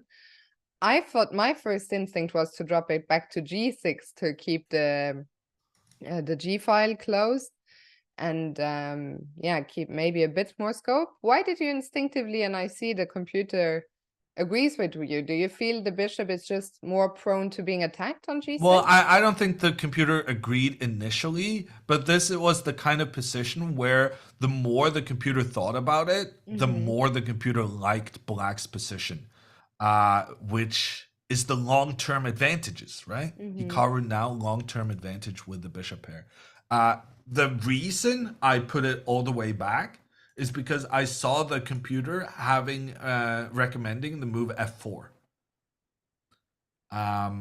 So that's pretty much it. I saw the computer wanted to attack this bishop, and I thought, well, I don't want my bishop to be attacked, so I'll just move it further back so that, sure, white can still move this pawn up, but at least now that pawn is not going to be attacking my bishop, so it gives me a little bit of extra time, maybe even like an extra move to react. Okay, that makes a lot of sense. What I'm surprised by is that Prague hasn't captured on e4 yet. So let's go back to the live position. What else could he be considering here? Yeah, so I was trying to make the point that Prague might want to do both. He might want to both take on e4 and take on g7. And part of the reason this variation is good for Hikaru, it's also, again, about the pawns. Here, Hikaru has the pawns working together next to each other, one unit on the king side and one unit on the queen side. Prague kind of has the same thing, one unit on the queen side, one unit on the king side. The difference is one of Prague's units is this guy who's all alone. That's an isolated pawn. So for that reason, I think Praggnanandhaa's pawn structure is a bit worse than Hikaru's, which could explain why Prague would want to first capture this pawn and then capture the pawn in the center. You could argue that this pawn isn't going anywhere. You'll have the opportunity to capture it later on.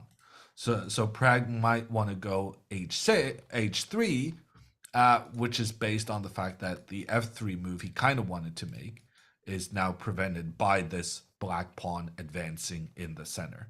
So in order to chase the bishop away, you're now going to have to play h3. The difference between f3 earlier is that this guy is not protected, so this guy can be captured. On the other hand, that was the isolated pawn we talked about, so it might not be a big loss that we give it up, because what we manage in return by capturing the pawn on g7 is that now we split up Hikaru's pawns. Now Hikaru has one pawn on the side, 2 pawns in the center, and technically these pawns are part of this pawn structure because they're all next to each other. But because of the white pawn in the center, there's no way this guy can come and protect this guy. So in reality, let's do this in green. In reality, now Hikaru has 3 different sections of pawns, which is worse, and might be the reason Prague wants to go a different route. But he doesn't. He takes on e4, and now yeah, bishop f5, bishop back. I'm really liking this for Hikaru. And then look at him go. He plays it instantly again. After that 35-minute think, Hikaru's been playing all his moves immediately. And it's so good to see. And it's also kind of it's a wake-up call, right? That when you think for that long, you feel like, oh, I'm losing control. I'm spending way too much time. I need to fix this. And you get more kind of intent on, I gotta play faster. This is just not acceptable. And oftentimes when you do that, maybe you make a mistake because you're playing too quickly. But right now, Hikaru is finding all the good moves and he's playing them instantly, which means despite having that super long think, he's ahead on time. Yeah, I mean, that was one of the best investments of time. I think if you're going to spend so long, then it's fantastic if you can back it up with all these fast moves we've seen. And well, the knight on e4 is under attack. We just looked at the knight going back to g3. I was wondering, okay, there is only 2 alternatives, going back to d2, which I don't really want to do. So I'm wondering, can I go back to c3? Instead, what I didn't like so much about knight g3 is I just feel I'm blocking off my rook from the g file. And also the knight doesn't seem to have any great perspectives from g3. So I was wondering, can I go back to c3 instead, from where at least I'll be eyeing up b5? Maybe at some point I can do something on the queen side. Yeah. Seems like a fair enough move. But the thing is, long term, the computer's actually suggesting g5. I can't resist. Who's doing that. the attacking now? It's not even attacking. It's just positional. Grabbing space, yeah? Yeah. It's literally this But you could in pawn the was future. attacked. This pawn Mhm. was attacked, so I move it so that the pawn is protected by But you know me, another Hammer, I'm pawn. already dreaming of dropping the bishop back to g6, queen f5, bishop f6. That's definitely part of it, though. If you Yeah. go bishop g6 immediately, you're like, sure, it looks good, but you know, there's some pressure down here, long term. But if you go g5 first, you create kind of more of a hideout hole, because now the rook has no influence down towards that bishop. So you could imagine there would be some kind of counter sacrifices, the rook giving itself up against the bishop.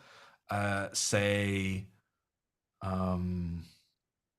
yes, say white just makes a move, and you put the queen up. We could imagine that the rook just sacrifices and then comes in against b7, Mhm. attacking this guy, and this guy has to move, and then you take another one.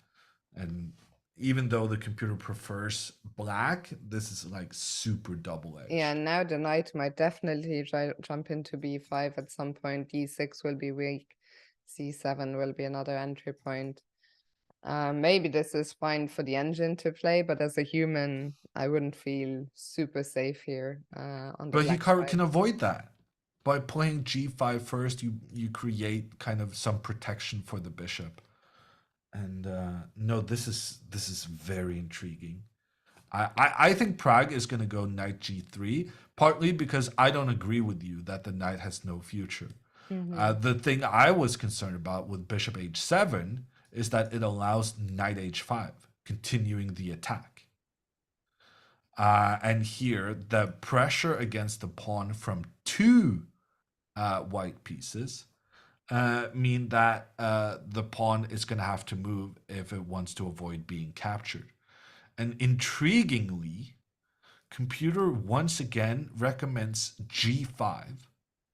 And if the knight comes in for the check, the king moves over, attacks in return. Wow, no, actually, computer wants the king to escape. I'm Because very confused about that. the c7 square is so nice, because then the king takes over the responsibility to protect on b7, and then the queen is free to do aggressive tasks, such as after we chase this knight away, we can get that queen and bishop working on the diagonal.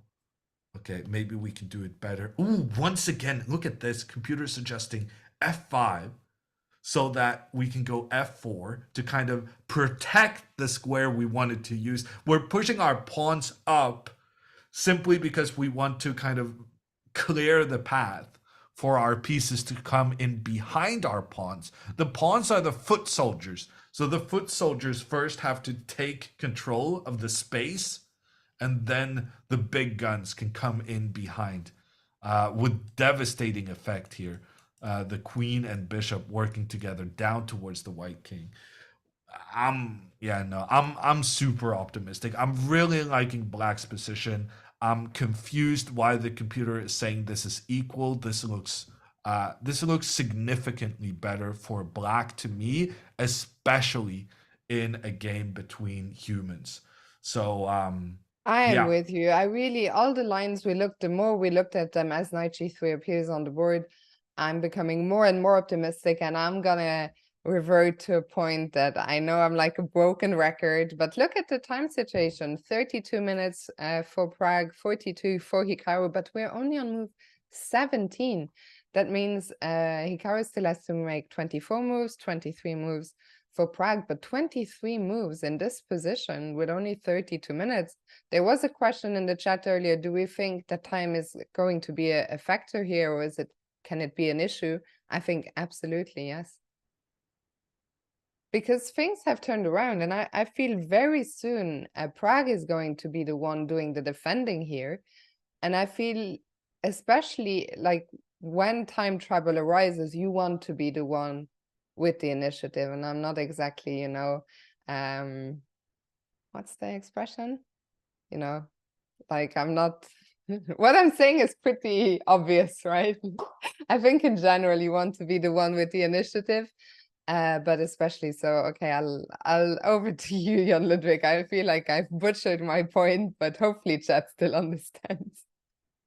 I'm still confused what kind of expression you were Yeah, that I'm just referencing. stating the obvious, but Oh, I was yeah. looking for fancier Well, I mean, it expressions. wasn't obvious initially. Like, look at this. Computer here still thinks white is better. Hmm. Right, like, look at the eval bar. It's not much, but the computer believes white is better. But what Prag has done every move since is pretty much play the computer's top choices. Yeah. And what the computer realizes going down this path is that the more time it gets to think. So look here, initially it says, oh, 0.8, then it said 0.5, now it's saying 0.3, now it's down to 0.2, now it's down to 0.1. The more time the computer spends thinking, the more the computer realizes that the long-term chances in this is just in Black's hands. And you know what? I think with Hikaru thinking here, we're gonna go on a short break now because time travel is looming. It's gonna come fast. We're gonna go on a quick break, and hopefully by the time we come back, the evil will have swung even in Black's favor, because that is the trend right now. We're feeling good about Hikaru's position. Don't go anywhere. He needs your energy, needs your support. I feel this is going to be a good day, but let's see what happens. We'll catch you on the other side of this break.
Hello and welcome back to game 2 between Hikaru and Praggnanandhaa, the birthday boy turning 18 today. And just before we went on the break, we felt the trend was in Hikaru's favor, and we only missed one move here. After knight g3, Hikaru decided to drop the bishop back to g6, Jan Ludwig. Yeah, so well, knight g3 was not on the board when we went into the break, right? Oh, that is true. For some reason I thought he had pretty already. sure I'm pretty sure Pragg played this and Hikaru pretty much instantly responded with bishop g6.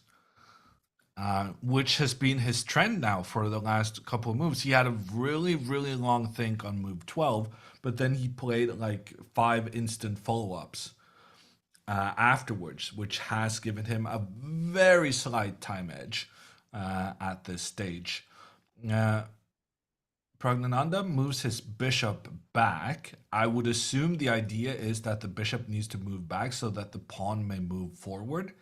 We talked about it earlier that the problem for bishops such as these would be when a pawn protected by another pawn decides to stand in their path. So that's going to be Pragg's idea here, to try and neutralize this very dangerous bishop pointing down towards the white queen side. By the Hikaru, way, in just a return, slight continues correct. playing quickly. Hikaru actually didn't play. I was actually confirmed that knight g3 had actually been played before we went on break, and Hikaru, I just double checked, he spent 8 minutes on bishop g6. Okay, my bad. Yeah. So it must have been a big decision for him. Will he drop the bishop back to g6 or h7, which was your favorited move? And well, now both players are playing kind of quickly. I think bishop d2 made sense to try and fight against that monster bishop on the light squares. And Hikaru going for queenside castles. And finally, move 18, all our pieces are developed. And the king tucked away towards the corner. And I guess the big question is, what is the difference between this and having the bishop one step further back? I feel like one key difference could be that with the bishop even further back, it was easier for Hikaru to actually be aggressive with the pawns on the king side and pushing this pawn up. Now, on the other hand, if Hikaru wants to do something... Well, if Hikaru just moves his rook from the edge to the middle of the board, the move f4 could be quite annoying. Instead of doing the classic pawn protects pawn, stops bishop, you could actually go take it even further and move this pawn up to really restrict the bishop, kicking it back, making sure that these black pawns then can become targets in the future. So I don't know. I still prefer my way of doing things, which had the benefit of that in this position, you could play the move g5, which prevents f4. So if Hikaru had gone bishop h7, very likely the same thing would have happened. The bishop steps back, Hikaru would castle, the pawn would go to e4. And here, I feel like g5 would be a nice added possibility, since now f4 trying to rush forward and create problems long term for this bishop, then we would be able to just capture the pawn before it managed to get further on and blocking the white bishop on h7. So this is the kind of thing we need to prevent. And then going back to the current position on the board,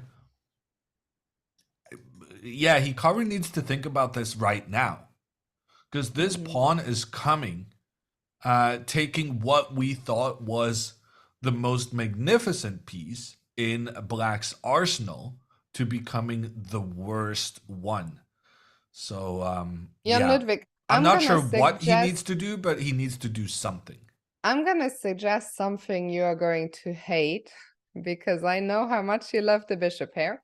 I was just wondering if Hikaru felt I want to bail out and take it to tie breaks. Could we go bishop h4 and just try and take the knight? And I was thinking with the opposite color bishops, this Well, position. the thing about bishop to h4, we don't necessarily have to take the knight. We just have to threaten to take the knight. My reasoning there is that if now pawn to f4, then we take the knight. And it's not really about the bishop pair or anything. It's about keeping this guy alive. And keeping that guy alive is pretty key because it's pointing down towards the white king. And so even though we traded off our bishop pair, this is almost a winning position for black because of the long-term prospects of getting the queen and bishop working together, pointing down towards the white king. So by playing bishop h4, we're preventing pawn to f4. And if the pawn then decides, okay, I'll do the other plan, pawn defended by pawn, well, then we don't need to make the trade. Would taking We just be need so to bad? threaten the trade. Taking would be bad because we're left with a bad bishop on g6, or Taking would be bad because it gives away the bishop pair fair enough. without getting something in return. Yeah. Yeah, it's also true that the knight on g3 right now is not the most threatening piece on the board exactly. But if we don't take, then let me ask you this. What is our plan? Can we ever go for f5? We would love to go f5. And the reason for that is pretty easy to explain. After f5, takes, our bishop comes to life. So obviously white will want to take the bishop. And then when we recapture, the white pawns on the queen side, on the king side have been split up and are not able to protect each other, which is a significant long-term advantage. However, as you can see from the eval bar, here it doesn't work because the rook can come in, capture a pawn, and white is evening threatening checkmate along the 7th rank. So we would like to do this f5 plan to kind of resurrect our bishop, but we can't do it immediately because of threats against this guy. And when we have this information, it makes a lot of sense to go rook g8.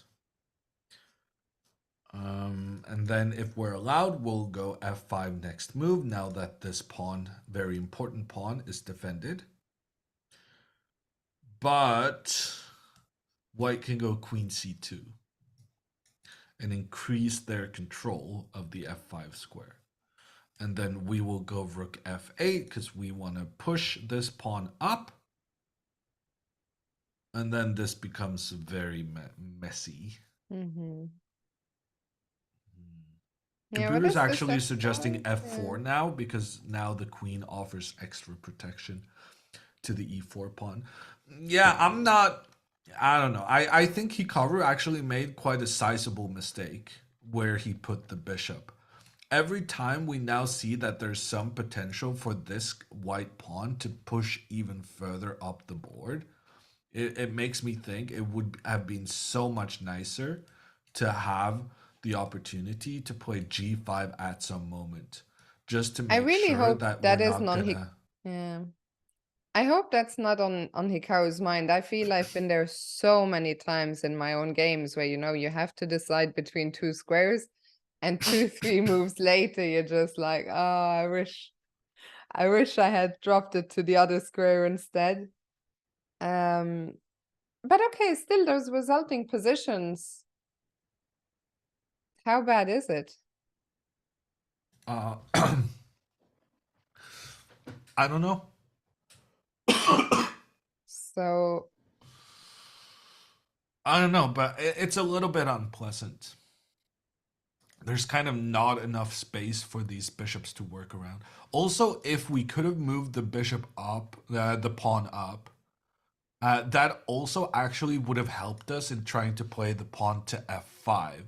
because then we didn't have to be worried about the rook capturing on g7 long term.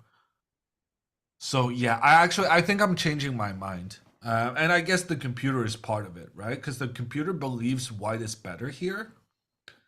And I was kind of stuck in that frame of mind where I was very happy with the black position and the bishop on h7. But the more I'm looking at this, the more I'm realizing that the difference between where you put your bishop is very significant. And the fact that you cannot get this G pawn involved to control a little bit on the king side means that black runs the risk of just getting overrun by the white pawns advancing on that side. So yeah, I'm Yes. back to thinking that Hikaru is a Back little to bit your good old worse. self. Yes. Very much Bishop so. h4 is on the board. Good. Whatnot is asking how are Magnus and Wesley doing in their must-win situation? Well, Wesley already made a draw, so he's out of the World Cup. And Magnus, well, right now he's trying to press a tiny advantage. But Well, Magnus should have interesting. been out already. Should have been out. Magnus made a huge blunder, which would have guaranteed that Vincent never was going to lose the game. But the blunder was not exploited, and as such, we can go and stop by that game and see that Magnus is a little bit better. Yeah, his pawns are further advanced on the board. Black has doubled pawns, so white is definitely better. But it's difficult to break down black's defensive situation. In particular, the pawn weaknesses are these: the pawns furthest back and the pawn standing alone. And Vincent has addressed that pretty convincingly here. Bishop protecting one of the weaknesses, the knight protecting the other one, and the king protecting this one. So it's going to be difficult to break down, but breaking down defensive fortifications is kind of Magnus's thing. So I'm not sure he's going to get knocked out just yet. And I do want to remind people what I said yesterday, that I think it's in Hikaru's favor if Magnus wins. Because we're expecting Magnus to turn down a spot in the candidates tournament if he's offered one. And so if the If he rules qualifies, say, rather. yeah, so if the rules say that if Magnus turns down his, well, actually, maybe that's not what the rules say. I thought about this, but I think there will be 3 spots from the World Cup. So if one player, like the only question we had is what if there are 2 players? But if there is only one, like let's say Nepo gets knocked out today, Nepo who is in Yeah, trouble. but Magnus isn't going to decline his invitation until. Yeah, but still, I until think kind then of- the next person will be the next person from the World Cup, since there were 3 World Cup spots. But That's my understanding. normally you just say, okay, you said no, we'll do the next one, and then you say the next one is always a rating spot. Well, I haven't No, done that my was, yes, research. that was in case. Shame on me. No, that was for the 5th. That was in case. Yeah, but you can easily make the same argument for any other spot, right? How so? Like, I mean, let's say I think. Honestly, this is the reason why kind of Magnus, the reigning world champion, should not be allowed to play these things. But I think it's pretty straightforward. I think we just found out that the 5th place of the 5th and 6th from World Cup will not get a spot. It will not. So if there is a situation where Magnus and Nepo, then the rating comes. But if there is. Well, Nepo is fine because Nepo is already qualified. But Magnus, he wouldn't turn down his spot just yet. And Until then later, there might be a, yeah, and then. But still, it would be easy to then invite the 4th ranked from the World Cup. It would be even easier to invite a rating person. No, but they have 3 qualifying spots from the World Cup. Yeah. No, I'm sure you're right. I just didn't read the rules, but I'm not sure the rules are necessarily make sense. That's a different conversation. It always is in chess. So Prag now in the tank after bishop h4. And he's just played f3.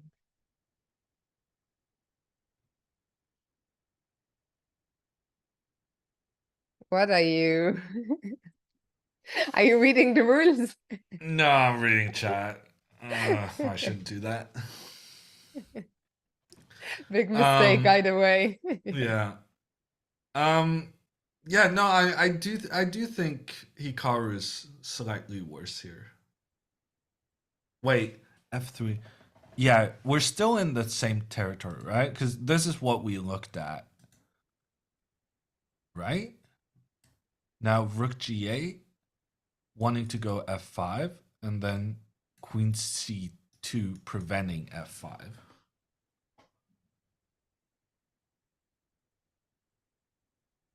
And then we were looking at rook f8, right? Yeah. And after Rook F8, it turns out now you can go F4. Because now the queen came in to reinforce the E4 pawn, even though there's like a pin. The pin doesn't really matter because the pin is getting resolved in the next move. Just shooing that bishop into the corner, potentially giving that bishop a bit of a miserable future. And hammer, look at this. Hikaru has come round to the hammer plan. He's decided actually the bishop, I would rather have it.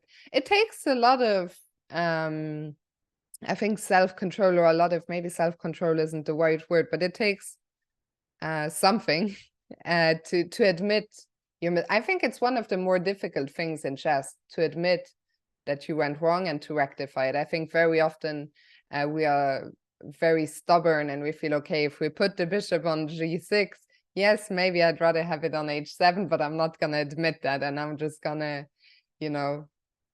stick to my plan. So I kind of like it, actually. Yeah, I agree. I like it as well. I do have a concern about this bishop's placement, though. Yeah, Hikaru needed to put the bishop here to prevent the pawn from advancing. But the fact that it's not on e7 could be a concern. So I'm thinking something like, okay, rook here, maybe offering extra protection to the pawn. I really want to go g5 and then follow up with f5. This is what I want to do. But now after bishop c3 attacking the rook has to move. The consequence of having the bishop here on h4 is that the bishop is not controlling the f6 square. Which in turn means that white can move there. And that's a big, big issue. Because we had a plan. It was pretty much the only plan we had, was to put the pawn on f5 and exert more pressure in towards the center of the board. However, with the white bishop establishing itself on this f6 square, we can't move our pawn up. And with that, black's position is pretty bad. So even though Hikaru now has kind of admitted his mistake with bishop h7, at the same time, he doesn't have the same plans available to him as he would have if the bishop had gone here sooner. I'm starting to wonder, how crazy is this, Fiona? Like, can you move the bishop back? No, because then f4. And then you don't have time. The whole reason I want to go g5. Oh, what happened? So the reason I really want to go g5 is because I want to be able to, if white pushes this pawn forward, I want to be able to capture it. And just make sure that it cannot proceed even further to try and block my bishop on the edge. So if I have to move the bishop back and allow f4, well, then that whole thing is just nonsense. So rook here makes sense, increasing the pressure on this pawn. Ah, and now if the queen moves back, then we can go g5 because now there's not... Oh, no. Well, I thought now the bishop is not attacking the rook in the corner on its way to the f6 square. But it turns out when it gets to f6, it's actually trapping our rook. Yeah, Let's no, go back it's there. still a tricky position, which is intriguing because the guys are down to 25 minutes on the clock. And still 20 moves to make. I mean, it's so many moves and so little time. So what do you think? What do you think Prague will do now? Well, I think he's going to reinforce this pawn on e4. So I think he's going to go rook e1. Mhm. And can we... Is there no cleverer way to set up this f5? Maybe we can just go f5 now. Because actually now this rook is on the same diagonal as the bishop. So what happens if f5 now? Ooh. Computer says e5. That was not on my radar. I have a... Oh no. I thought I had a question. Can I just very quickly to satisfy my curiosity, if I go f4? Ah, but maybe you just have after, maybe you just have ease. Huh? What? Did you just sneeze? No, I'm coughing. I tried eating some Oh, I thought almonds it was in a the reaction break. to something I said, and I was Oh like, no. what just happened there? I had some almonds in the break, and my problem, I have this thing. You would think after 30 something years on this earth, I would learn to like eat and drink properly, but half the time I drink water, I'm choking myself on the water, getting it down the wrong pipe. I mean, I laugh, but I can kind of relate to it. So The yeah, 30 something or the both. non-functioning body? Both.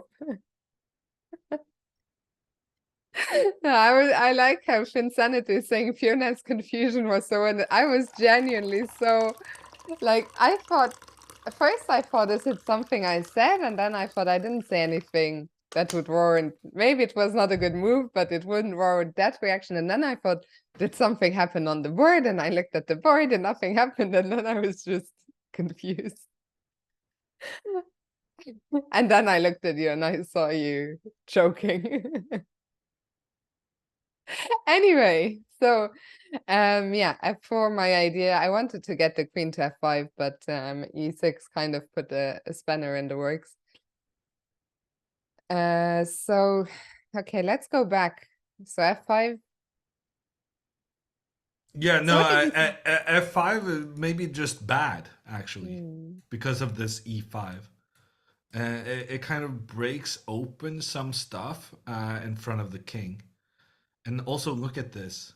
I was gonna, after bishop f6, I was thinking maybe you can go bishop f4 and kind of just sacrifice the rook, having this bishop pointing in towards the black king. Similarly to how this bishop was pointing in towards the white king. And computer actually says this is good for white. And if you try and take out the bishop gets reinforced by a pawn. Wow, this is Oh, some but wild stuff. Greg took a timeout and played king b1.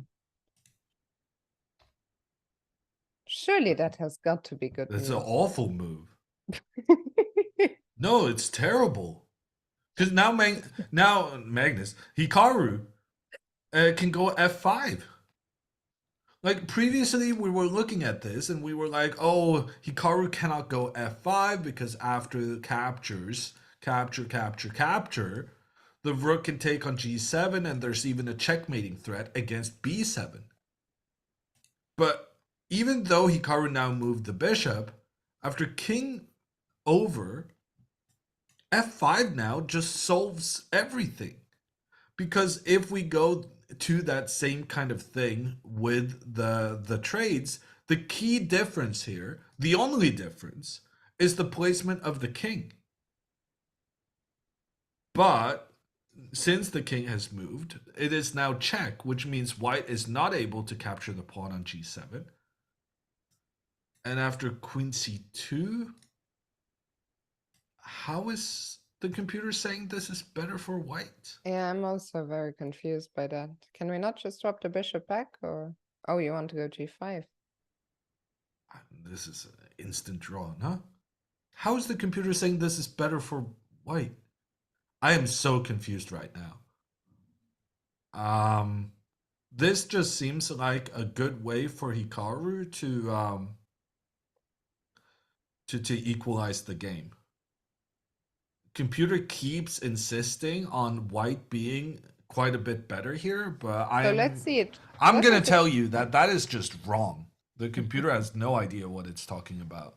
So what does it want to do? It wants to go either f4 or rook f1.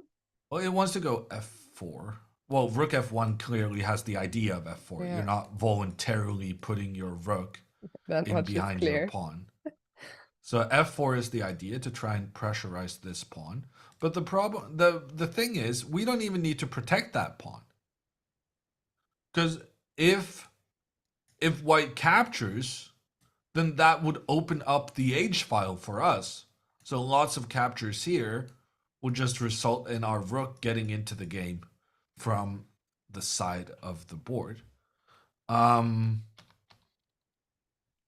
And if Pragg wants to bring his king, he's free to do that, but we can do it as well. How is this better? Oh, okay, that I can understand is better if I allow the rook in. Mm-hmm. But I was going to go here. Huh. Computer likes this for white. This is kind of dangerous. And I'm looking at the camera now from Baku, Azerbaijan, where this tournament is being held. So we went from what, the computer being wrong, to this is dangerous. What? Yeah, well, it happens. Sometimes the computer is correct, Fiona. I know it's wild, but there are times at which the human brain must concede to the zeros and ones of our little helper tools. But yeah, no, that was actually quite unpleasant, maybe. How did we end up in that? Wait, We so played f5 now. because everything was looking fine. I mean, f5 still looks fine. Well, maybe we don't have to do it immediately. Maybe we can prepare it. So there's this move rook to g8, which is aimed at just defending this pawn, because there are multiple scenarios in which that pawn lands under pressure from the white rook. And then I guess Pragg could try and improve the positioning of his bishop. And then we still go this f5 move. I really like this question from the chat, actually. I've been wondering about this as well. Pikavold is asking, why do you think Pragg went king b1?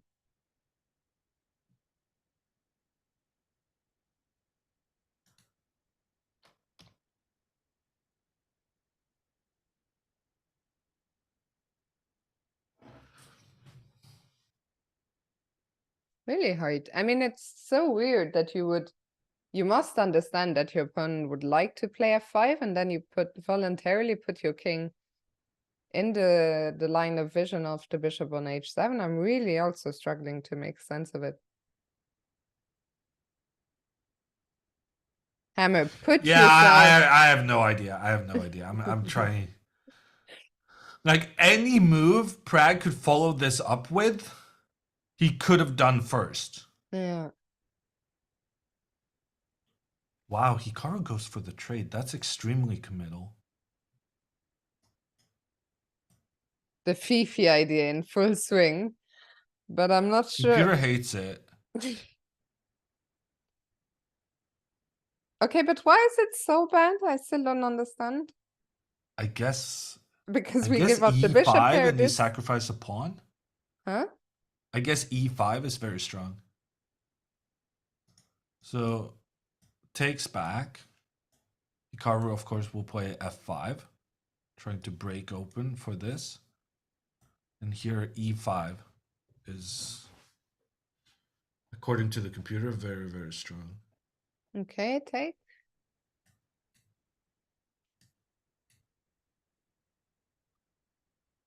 This is some high level stuff from the computer. F4 is wild, but it makes actually perfect sense. If you take on F4, you take back with the pawn, you open up for the rook, black's bishop now being blocked by the black pawn, and the white bishop is headed for this E5 square, from which no black pieces may kick it out, or rather black pawns or pieces for that matter. We don't have a knight or something to kick it out. And this is super dangerous. Yeah, no, Hikaru is in big trouble if Praggnanandhaa finds this pawn sacrifice. Wow, King B1 is going to turn out to be a brilliant move.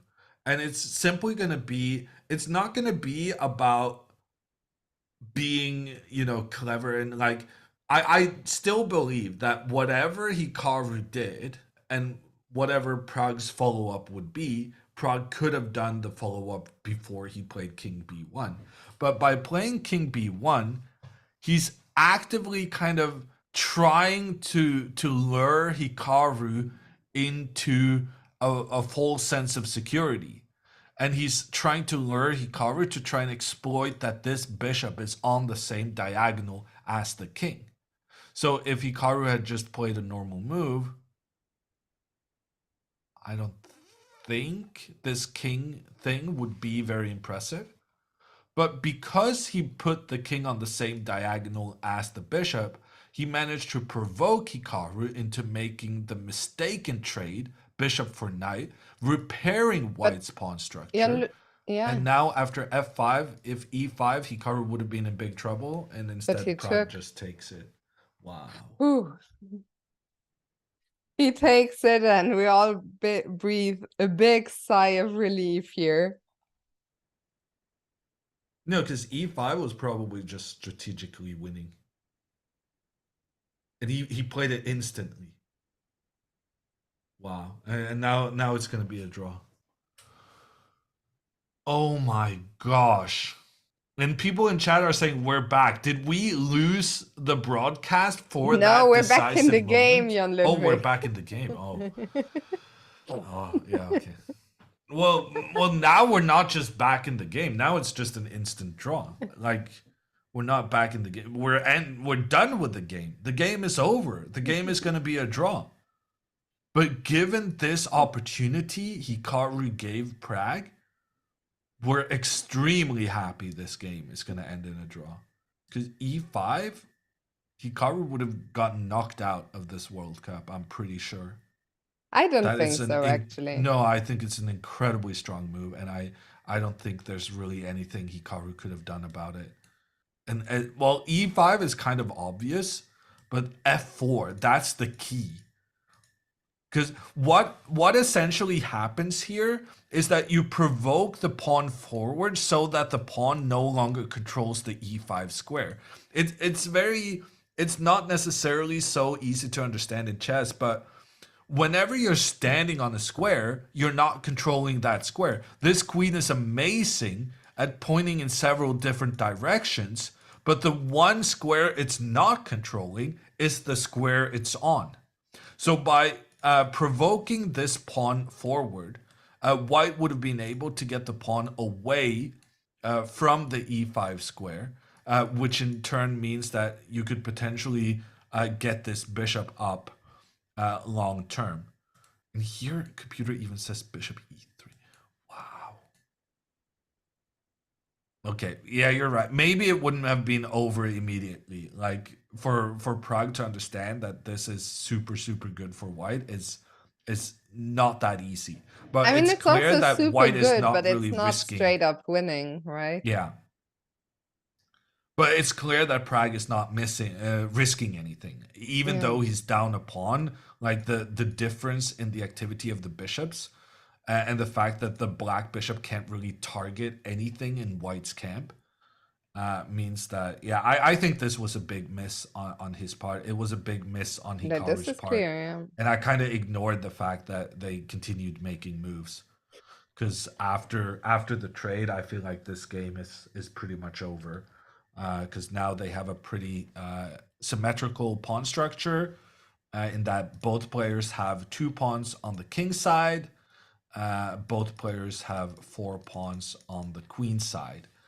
And the bishops are opposite colored, which often tends to drag towards a drawish result. If anyone's better, I would say it's probably Hikaru, because Hikaru has a little bit better placement of the pieces, the queen and bishop working together. But I don't see him winning this. I also And I feel that think it's Hikaru likely suddenly to. has this face of like, okay, this game is over kind of face. You know what I Yeah, mean? but it is over. I A mean, bit there's a reason uninterested. why, right? Is there nothing? Cannot either player try and use the E file? No, the other's just gonna contest Well, it. black can try, right? So white will try and point down. Black will do the same. I mean, it's funny to me that the engine still thinks that white is slightly better. I would rather play black here. Oh yeah, for sure. Yeah, no, I guess Hikaru could potentially. I don't know. If Hikaru could double the rooks on the E file, then it would be seriously better for him. Like this would be very scary for white. But the problem is you're struggling to get both rooks working together, because if you try and do that rook up and then rook in behind, then white can just make the trade and have a new rook ready immediately. Yeah. We see Pragg play rook d e1. Pragg is tougher than I had expected, says Alive Grips. Wow, I think actually Pragg has been worse than I expected. Because he's making, I feel like he's making some mistakes, and he's giving Hikaru opportunities to fight for the win, even in positions where Hikaru was maybe worse at some point. For instance, this allowing the trades on the king side today, that was, I think, with correct play, beneficial for Hikaru. And we actually talked about this a little bit, that Praggnanandhaa is the most difficult Hikaru has for this and the next 2 matches. So if Hikaru manages to beat Praggnanandhaa here, his opponent in the next 2 rounds, no matter what happens in the other matches, will be weaker, because some of the favorites in Hikaru's part of the bracket has been knocked out. So, I mean, of course, always focus on the next task, the task at hand, and focus on your next move. But I'm optimistic. And we also talked to Hikaru pretty early on in his campaign, and Fiona, he said he's never lost a tiebreak. I know. I know. I mean, Okay. that's quite the stat. I think Hikaru, being such a fantastic speed chess player, has got to be a favorite against almost anyone in the entire tournament. But of course, I mean, across 2 games, anything can always happen. But I'm happy much like yesterday, although yesterday there was some chances at some point. But I think I'll be happy when I see the draw be agreed here. I think today again we had some moments of, you know, not feeling great, of feeling under some pressure. Oh, really? Because No? I feel like it lasted about 2 seconds. Because No, but I Praggnanandhaa mean, took on f5 so early on. yeah, but even before that, I mean, it never felt like, it felt like white was always the one pressing, no? Maybe objectively, but like as the higher rated player, having this position with black, I don't know. I was pretty optimistic. I've never been more optimistic than I was during the game today. Yeah, no, maybe you're right. Maybe Like I'm I actually thought this just, was a great black game, very much ruined by this decision, yeah. which was just a complete misunderstanding of the danger. Massively maybe you're underestimating right. the danger here with this trade, but it only lasted for a couple of seconds because Yeah, I think maybe you're right that my memory was skewed by this moment here. and now I mean, like someone said in chat, when Hikaru moves his queen up next to the white queen, that's essentially offering a draw. Like it showcases to Praggnanandhaa that I have no intention of using this battery to checkmate you. Instead, I'm going to use it to trade off the queens. And yeah, this game is going to be agreed a draw within. I think it could very well be within a that we couple of see a minutes. draw for on move 30 or, you know, somewhere between move 30 and 40 here. I'm slightly surprised Prague hasn't offered a draw. Well, he can't. No, that he hasn't. Sorry, that he hasn't taken the queen already. Because taking the queen now and then b3 and moving the king up, like this is very super obvious. And then trade the rooks and then shake hands here. He might be looking if there's something. I mean, why not, right? Well, has if he 50. wanted to win this game, he Yeah. couldn't kind of agree to the trades like he did. If he wanted to win this game, he should have spent some time thinking in this position, where he actually had a fantastic, if somewhat difficult move. No, I'm with you, but I also feel like it's easy for us here to criticize. Like, I don't know. I'm with you. He could have spent some time here, but if you spend some time and you don't find anything better, if you don't find E5, suddenly you're under pressure on the clock. Like, I think maybe the clock times was one of the was one of the major factors actually, which prompted him to take on F5 so quickly. And yeah, there isn't really anything here left to play for, but I don't Yeah, but think there's, that's my point, right? yeah, but I By still don't capturing think on there's any f5, he's harm. agreeing to a draw, and then now he's suddenly thinking for 5 minutes when he can easily force the draw in 4 moves.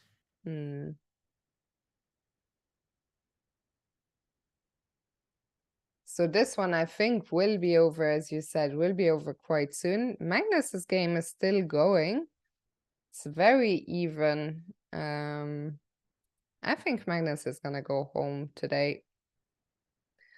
I don't think he will. Earlier, I was more optimistic about his chances, but I feel like Vincent is doing a great job. And we had a move here. Bishop C. Oh, wait, sorry, I was looking away.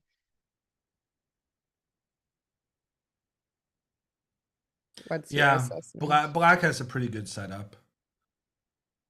Magnus wants to go b4 at some point, and Vincent kind of saw that coming. So you just put everything pointing at that square. So now Magnus is going to have to go e5 instead. But that's not so silly. Like, he could go here and then here and try and create some weaknesses in Black's pawn structure.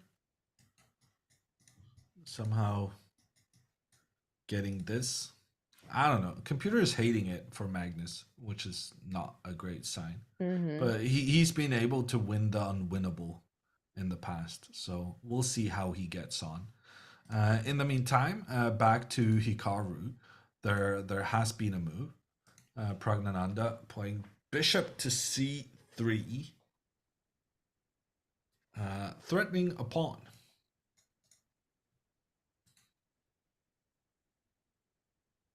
Wow. And now the computer advocates on Hikaru's behalf to trade the queens and then go b5. That is wild. Not only ignoring the pawn that was being attacked, but also giving away a pawn on the opposite side. Huh. What is this? And if we go rook f7 to protect the pawn, well, then we can no longer challenge for control of the e file. So we'd rather not do that.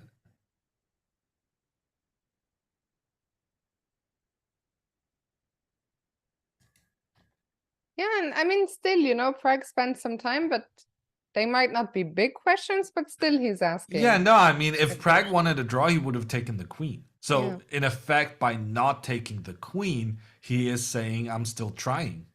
Hmm. I just thought that if anyone was going to try here, it was going to be Hikaru. And Hikaru takes on b3.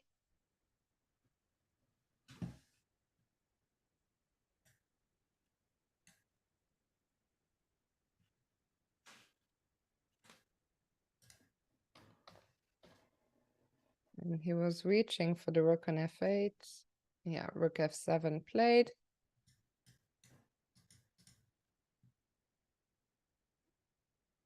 Look at the eval bar.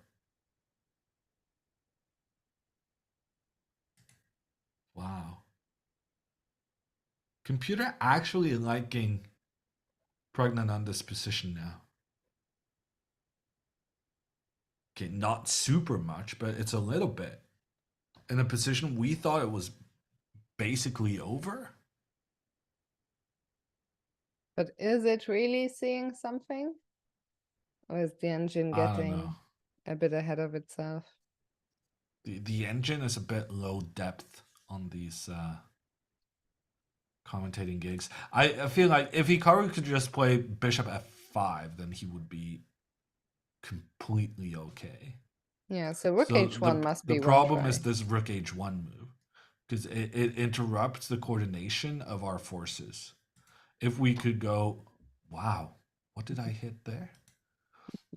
If it's Hikaru's turn, right? Say the king moves up, Hikaru would go bishop f5, and then after rook h1, g6.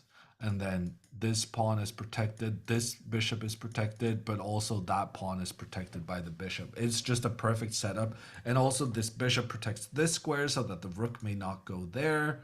It's just perfect. But if Prag had gone this rook to h1, it's a bit tricky for us to set up that defensive plan.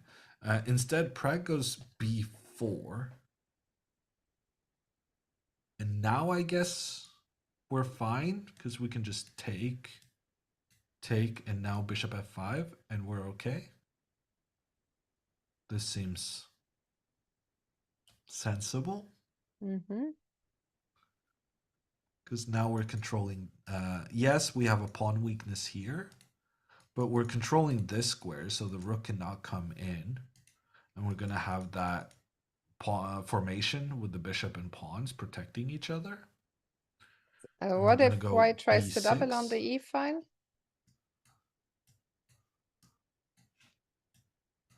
Let's go b6 at some point. Mm-hmm. And then you just sit, or? Yeah. So white, in order to make progress, is going to have to go b4 at some point. But even then, like in the best possible case scenario, like white is going to have to go c5. But let's just try and move the pieces around a little bit. Yeah, okay. In the best possible scenario, this is bad for Hikaru. But hopefully he can do something before white kind of gets all the pieces in order, working together. How many more moves? You can see the move number on your screen. So we're currently at move 29, which means 12 more moves for Hikaru. What about B5, says Geo? B5 is actually a computer suggestion. It is weird. Maybe it's good, but I cannot relate to this. Maybe it's very good, but it's just, yeah, I don't know what to say. It's not a move a human's gonna play, I think. Especially when Hikaru thought that he was just gonna be fine, right? Yeah. He's not gonna make this move because then he's kind of admitting that actually this is a little bit unpleasant, and I'm gonna have to make some creative defensive moves just to be okay.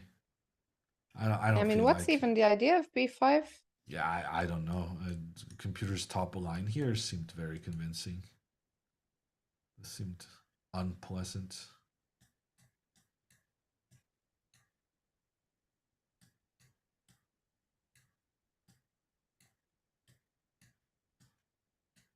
Big problems.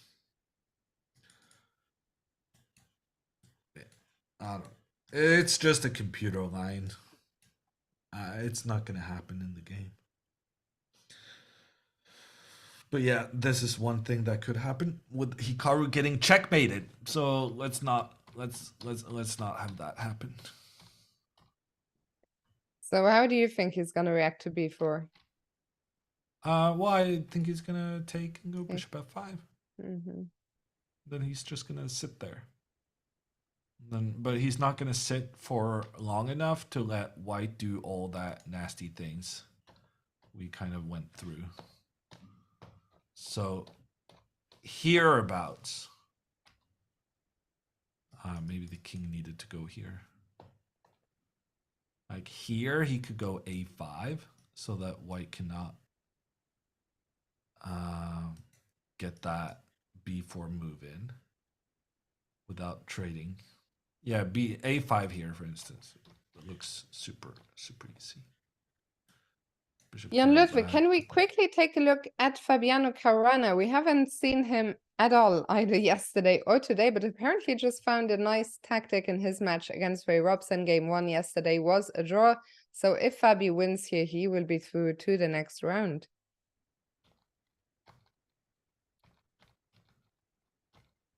A piece sacrifice. It is said that with a knight on f5, you're gonna win the game. It's such a fantastic attacking piece against a king that castled kingside. Fabi sacrifices the bishop, eliminates one of the key pawns around the black king, enables the queen to try and come in. And in order to stop the queen, Ray put the knight in between, but then the knight got threatened. And the problem was that if the knight moves away, the queen does get access to the black king. And so the knight didn't move away, but then what ensues is a position where we're equal on material, but white still has these amazing attacking pieces on the And look king at the side. time situation as well. Well, Ray being low on time isn't exactly new. It's nothing new, but it's still an additional problem on top of the positional problems. Fair enough. Back to Hikaru's game. Either these guys are gonna have to make a draw now, or I don't know. I'm gonna need a break. Because what happened here? Hikaru did take, which we said, and Hikaru did go bishop f5, which we also said.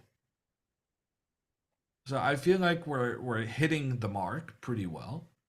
You said rook e3, Fiona, and that seems fair. And I'm actually going to be a bit more accurate than I was when we analyzed this earlier. So after rook e3, planning to double the rooks. Earlier I went g6, but I've changed my mind. Because here, technically, white would be in time to get those two pawns together. Oh, apparently that's bad. Anyway, I'm going to try to be more accurate by going b6 and then a5 as quickly as possible. Although Pragg now playing b3 is Which means he's not gonna be in challenging the time e to double. file. Yeah. So now we can go king d7 and we can go rook e7 next move, no matter what Pragg does. The I don't game know, is you gonna put- end in a draw, but You put me in a tough spot. Do we go on break? Do we watch this be a draw? let's do a 4-minute break and then we'll be back to maybe see the handshake. Either way, of course, you guys will have the camera feed. I don't think we're gonna miss the end of the game actually, but who knows? We're gonna take a very quick break. We'll be back with the end of this game in just a few minutes.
We are back, and we have not missed the end of the game, Yelipfake. Let's very quickly catch up with the moves that have been played. Yeah, king up from Hikaru, then king up from Prag.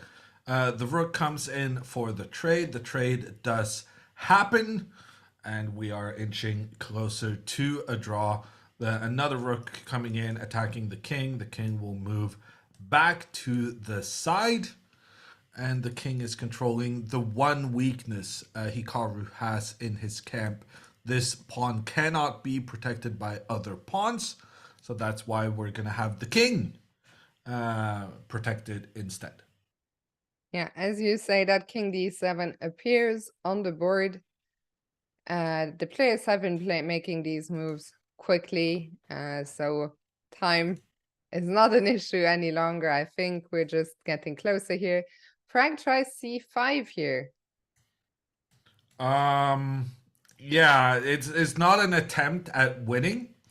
This pawn will be captured. Prag will recapture and have a threat against the a7 pawn, and then Hikaru will trade the rooks.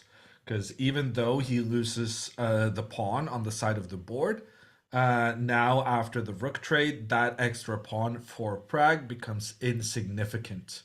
And look at what happened, Fiona. I can actually predict once in a while. Somebody called it exactly as it is. Rook e8 has been played, and I think we'll see a handshake here in a second. Yeah, it just takes, and yeah, they'll agree to a draw. The thing is, what's going to happen is that even though Hikaru's down a pawn, right now in White's position, there's absolutely nothing to control the light squares. So Hikaru will attack this pawn, the pawn will move forward, and then the king will block. And basically, this bishop protects this pawn, it's also going to protect this pawn, and then that pawn protects the next pawn. Everything's protected. And you can't make any progress. You can't attack. Hikaru's just going to put all his pieces on light squares. Prag's bishop can only attack the dark squares, and yeah, that's gonna be it. Oh wow, I didn't even see this. Prag goes rook e5. Huh. That's not silly.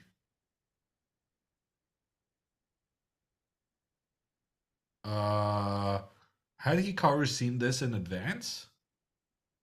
It looked like he was about to move rather quickly.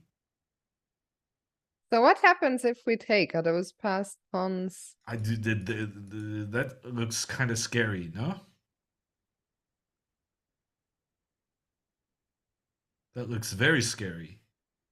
And what's the point? So Because if I attack? yeah, contrary to the other situation where Hikaru could just put all his pieces on the Mhm. light squares, here there is one class of people of pieces that can control the light squares, and that's the pawns. So even though Hikaru thought he was safe with his king on a light square, these pawns are just progressing, and it becomes very dangerous as they almost become a new queen. However, it turns out that in order to win this game, Praggnanandhaa needed to give this check, but luckily that square is controlled by our pawn, and that means we'll be able to capture these white pawns next, because, well, the white pawns cannot get the support of the white bishop, seeing as how they are on the light squares, and the bishop is on dark squares. But yeah, that was tricky. Hikaru a It couple does of feel times. like Hikaru has it under control, though. He seems pretty relaxed. Yeah, I mean, he did a couple of times he reached out for the rook. I think he's just double checking. And even though it looks scary with the pawns advancing, it's nothing. I would So think what Hikaru's going to do is play g6, and then if bishop takes pawn, then he will go bishop e4. And then the pawn needs to advance, and then we'll get this position, which is not the same as the one we had previously, but it's the same concept, that even though these white pawns are protecting each other, there's just no white pieces that can control the light squares. So Hikaru will set up a light square blockade. Okay, he doesn't go for this. He does make the trade. Now there's no light square blockade because this pawn can now advance on the next move no matter what happens. The only move to make a convincing draw here was bishop to e4, but that's the move he made. Pragg then advances his pawn, check on the king. Hikaru moves the king back. Now Pragg will move the next pawn. And we kind of analyzed this, but it looked scary. It looked scary for Hikaru, allowing these pawns to progress that far up the board. But pawn to d7 is not going to work out because white isn't in time to dislodge this king before the white pawns are eliminated by the black bishop. And if pawn to e7, then the pawns are both on dark squares, which means Pragg is going to be unable to advance further because he cannot get control of the light squares. Apologies. So yeah, I think the game now really, I mean, we got a last small scare, but Hikaru had it all under control. Maybe missed rook e5 for a second, I don't know, but thankfully there was nothing there. Thank you, chat. So I think a handshake is happening momentarily here. Fabiano Caruana. This latest move was also Hikaru's 40th. Oh yeah, that's a good point. I didn't even know, I lost track of. So yeah, there's absolutely no way this game will continue much longer. Fabiano Caruana has moved on to round 5 after defeating Ray Robson, but we might have another upset on our hands as the defender, the title, the previous World Cup winner, Jan-Krzysztof Duda, is in trouble with the black pieces against Parham Maghsoodloo. Wow, what a position. The computer says one move and one move only is winning for white, but that move does make a ton of sense. It's king to h5, trying to Look get the at Parham, he has 1 hour on the clock to find this move. Well, that's his style, right? That he plays very quickly, but then he's never going to use that hour for anything. He cares about how much time the opponent has left more than Do you think himself. he's gonna use it here and find king h5? No, I don't think so. And Okay, I let's want to catch quickly the go- end of Hikaru's Yeah. game because they're about to shake hands. They just shook hands there with the pawns being traded off here at the end. After king d8, the pawns are blockaded just in time for the white bishop to capture them. Pragg goes bishop d4, targeting the black pawn on g7. And Hikaru, well, agreed to a draw, but actually Hikaru would have been the one with the extra pawn here. It's just that, just like the extra pawn didn't matter for Pragg earlier on, the extra pawn doesn't matter for Hikaru here because he can never challenge the control of the dark squares that Pragg has with his bishop. So here we are through to the tiebreak, which will happen tomorrow. So that's a big one to look forward to. I imagine we'll be hearing from Hikaru in a short while. For now, let's see what is still. Maybe we should check in with Magnus. Yeah. So, Mr. Carlson, are you going to get knocked out of the World Cup early? And wow, we've had a lot of... Magnus did go for that f4 e5 plan I advocated. And it kind of blows up this whole defensive structure that Black was trying to have with all the pawns defending each other. Or does it? Vincent doing his best to make sure that the pawns remain working together, protecting each other up the board. Ooh, but having to capture there in the center means that now all of these pawns are isolated.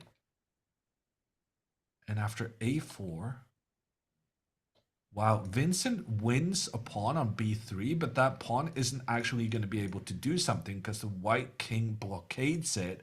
In the meantime, Magnus now trying to attack with his rooks and his bishop, trying to target especially these uh, um, squares on the 7th rank.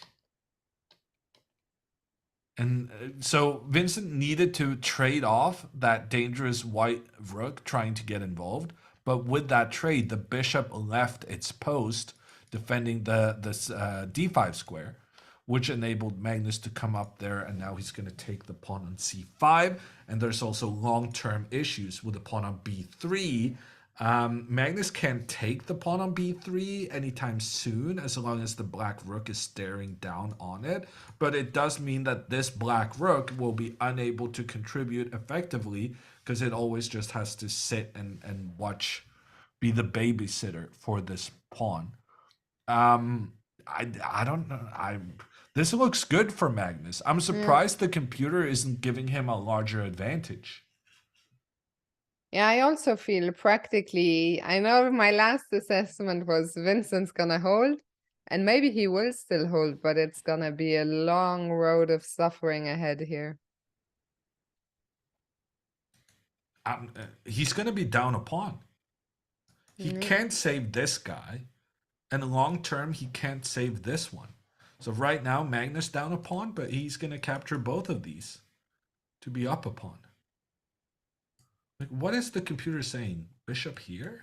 I take. Ooh, bishop back. Okay, now I'm understanding. Because I was like, well, actually, you can go just bishop here and then take this guy. And yeah, it's just no problem capturing the pawn on b3. But you're going to have to rely on the counterattack. That makes sense. It makes sense, but the computer says even here, this is just much, much better for white. Because it turns out this pawn on the edge of the board, super dangerous when paired with the bishop helping out. Jan Ludwig, sorry to take you away from here, but I was thinking maybe we can check in with Bacro and Vidit because they are still 10 moves away from the first time control. And Bacro, Is that really true? Because there are no pawns left. And my experience with there not being any pawns left on the board means that it's normally around move 60. Well, there's there are no no white white pawns left on the board. There's plenty of black pawns left. This is wild. So Vidit has 5 pawns in return for a knight. I like how someone in the chat said Vidit's game, that's what prompted me to come here. So shout out, let me find the comment. Benjamin said, Vidit's game looks like a kid just threw pieces on the board. But it's just going to be over, no? Well, Etienne is in a he's in a must-win situation. He lost yesterday. Oh, yeah, because I was going to say here, I mean, how could this game end any differently than just going back and forth?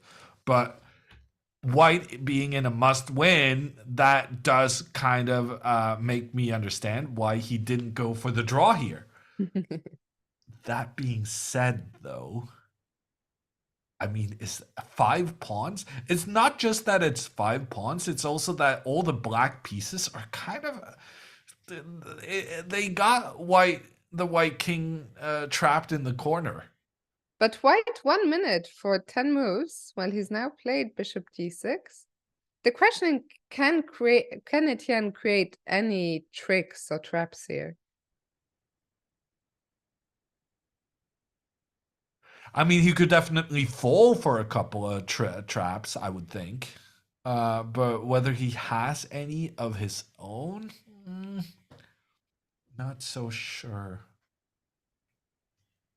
And you cannot move this bishop without the bishop being attacked. You would love to have the bishop pointing down on the black king, but then the knight just comes in and eliminates the bishop immediately. So you can't really do that. And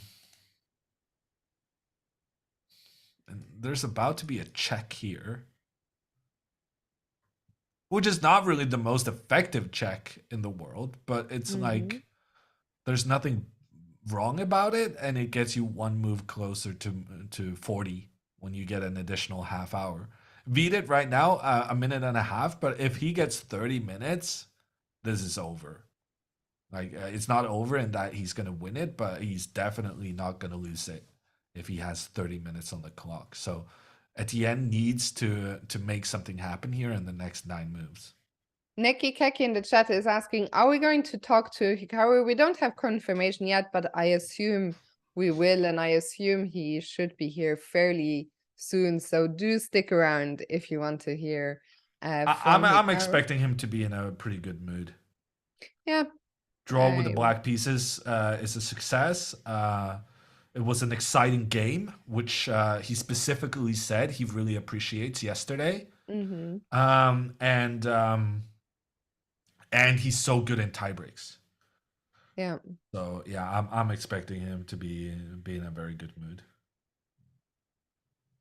I think meanwhile we should probably stick here as Etienne Bacro now also dropping down to 2 minutes.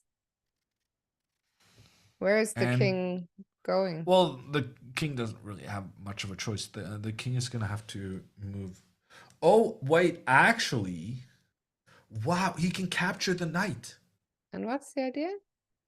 Take, and then king g1, attacking both the rook and the bishop. Oh. But then you can give up the rook for the bishop. And I don't know my 2 knights and rook endgames, but I would think this is fine for black. I know that 2 knights against nothing is a draw, which kind of makes me think you have some leeway once you get rid of the white bishop. But I guess the only problem is the king, right? The king being somewhat stuck. Yeah, I don't know. I think it's still going to It's be a an weird exciting 8 position. moves here. What did Etienne play? He played king g1. King g1 makes sense. Knight steps back, now threatening check followed by check. So we move the bishop, or Yeah, move the bishop. Coming in for the computer says rook a1. Nah, but then we can go block with the rook. That's fine. So check, and we cannot move here because of this fork. So we have to go into the corner. Then we're kind of trapped in the corner. So we gotta give up our rook. Oh, and then we have to make a draw. That's not good. It's unfortunate. And it's not good. Okay, turns out best thing white can do is make a draw, which loses him the match. Yeah, and Etienne now the one to drop under a minute. By the way, we saw Hikaru in the chat a second ago saying he'll join shortly, so do stick around. He'll be here with us momentarily. It looks like Etienne Bacro's journey at the World Cup will be over soon.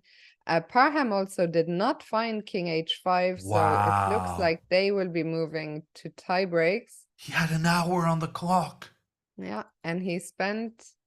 Why is it not telling me how long he spent? But wow, that's really poor. He didn't spend long on a4. Magsudulu. Yeah.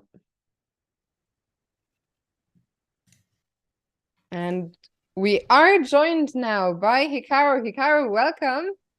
Good to be back. Good to have you.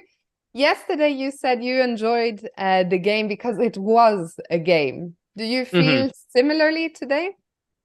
Yeah, I mean, this is something that I hadn't looked at in probably quite a few months. I mean, this Knight d4 I was expecting to be a bit of a surprise because it's something that I haven't really played very much. I think I've played it one time, and it was a Title Tuesday against Daniil Dubov, a game that I won. So I mean, I guess Pragg had looked at the game, and he played this g4. Now this was not new to me. I was aware about this g4 h6 queen b3. I think it was. Yeah, d3 c6 queen b3, and like I mean, yeah, I knew bishop e7 here wasn't the right move, but again, Pragg was blitzing his opening, and I just thought, as I spent a little bit of time, a couple of minutes, I'm just like, okay, bishop e7, d6, and try to castle queenside.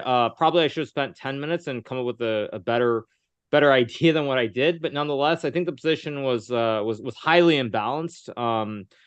And it got very messy very quickly, and it was just very, very hard to judge what was going on, I think, throughout the game for both of us.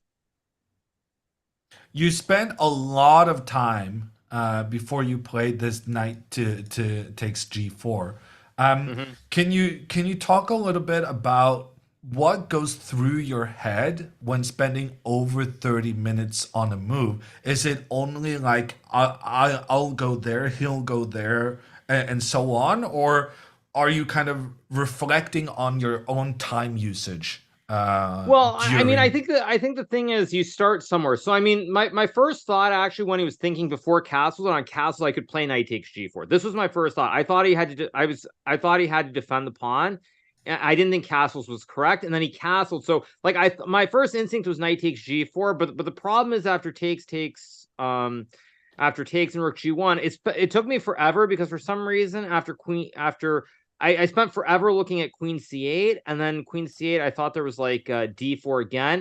And I really wasn't sure what was going on in these positions. It was very, very hard for me to judge. Even actually after queen c8, I think there's also f3 maybe. And then there's rook g7. Yeah, I mean, what do I play king d7 or do I go b5 here? Like even this, like I saw this b5 queen c2 and I was very, very unsure what's going on. Like maybe a computer says it's better for black, but it's very hard to play. White has all the obvious trumps in the position. You can play for d4. If the d file opens, there's knight e4. I mean, I don't know. I don't know what the objective evaluation of any of this is, but it feels very, very hard to play. And I feel like this is something where I'm going to spend all my time. And if I play one wrong move, I'm just going to lose the game, effectively. So I spent forever looking at queen c8. And then finally, I saw this queen d7 idea. And the point is, if he plays after h, at the very least, I can just go like bishop e6, rook takes g7, and just b6. And then just castle queenside, and I'm fine. Now, there is a funny draw here with queen a3, actually, where you can play like queen a3, or queen a4 is better, probably, because, yeah, queen a3 allows d5, but queen a4 castles, and there's a forced draw, bishop takes b6. And you just check forever. So, kind of, I spent, like, probably the first 10 minutes looking at knight takes g4 with queen c8, and then I started looking for something besides knight takes g4. Like, I was trying to make queen a5 work here, like something like queen a5, but it just felt way too slow here after d4. Because if white plays like h3, just to show the point, if white were to play h3 and you get queen a6, rook g1, and then bishop e6, I think now I'm fine because I can castle to the queenside next move, and I don't hang the pawn on a7. Like, if you go back to, I mean, basically the problem here before playing knight g4 is that I would love to go, I would love to just play like bishop e6, or maybe queen c7 here, like queen c7, rook g1, and then bishop e6, and say white plays like, I don't know, h3, for example. I'd love to be able to castle here, but I can't because a7 hangs. So I mean, so I spent the first 10 minutes looking at knight g4, then I started looking elsewhere, and I couldn't find anything, and then finally I came back to knight takes g4 with looking at queen d7. So, I mean, I think what I did was correct, but it took me forever to get this. The good thing is once I played this, the next 5 moves, I can just blitz out instantly, which is the good thing about using all the time. Well, it's not a guarantee, though. I've had plenty of, to be fair, I do spend more time more often than you, but I've had plenty of situations where I spend a lot of time and then I kind of don't necessarily manage to predict precisely what's going to happen. So we were very encouraged by the speed you played after that long thing. Well, I mean, I'm not sure what that says. That says either you're just not very good or you're playing bad players. One of the two things.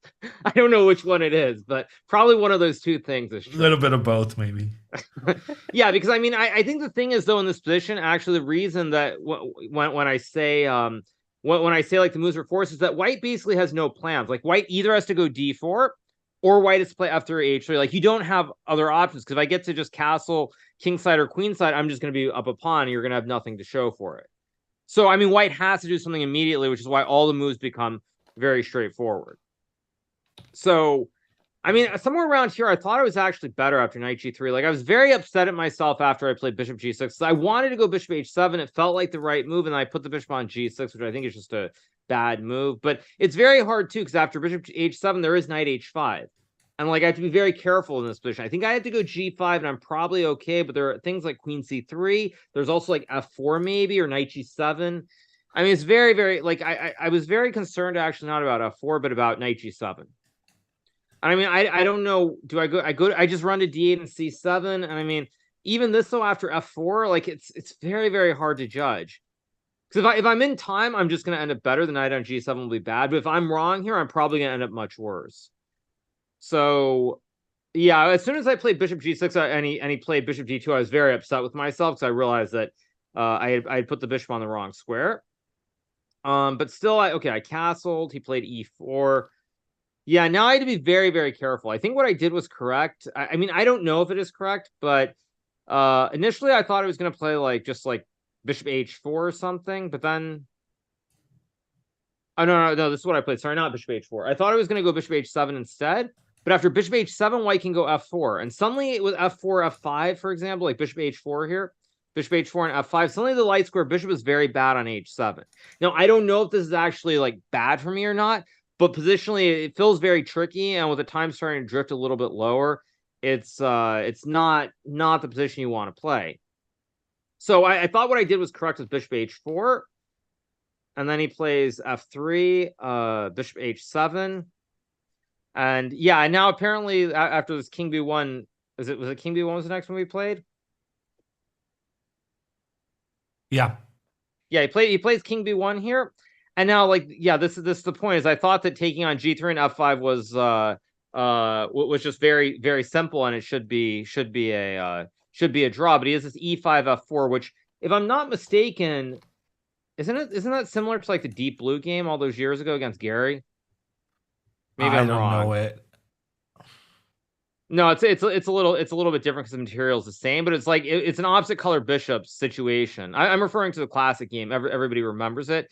From 1997. Sure. It was that Spanish game. I think it was game number 2, if I remember correctly. Yeah. So of course you need to study some more games. Yeah. But yeah, it reminded me of that because in that game, I think it's something where it's like, was it bishop f4 or bishop e4? There's a bishop that blockades some pawn push, and this is the same thing where it's like f4 stops my f4, and I guess suddenly white's like much better here. Yeah. So I mean, when did you realize this? After the game or during the game? No, after the game. Of course, I thought. I mean, when I took on g3, I thought I'd take on g3, go f5, game's going to be a draw, and it is what it is, kind of. But then, yeah, of course, after the game, you know, Chris mentioned it to me very briefly and said, yeah, just e5 and f4 and white's much better. It's like, okay, well, we're not 3,500, so here in the real world, at least, these things don't happen. So you think this is F5, it's just impossible to find? I mean, I think if first of all, I think if it's not a match, it's possible to find it. That's the first thing. I think if it's not a match, but in a match situation like this already, like the flow of the game, the ebb was very weird because at the start, it felt like Prague surprised me. I got way down on the clock, and then in the middle game, I started turning it around. In fact, I was ahead on the clock. So it's like you're not really sure how to judge it considering the ebbs and flows of the game. So I think based on the ebbs and flows, based on the fact that it was matched, very unlikely. I think in like a normal, like just a classical tournament, it's possible to find e5. But I feel like if you're the higher rated player, you definitely find it. But maybe I'm not understanding how difficult this was.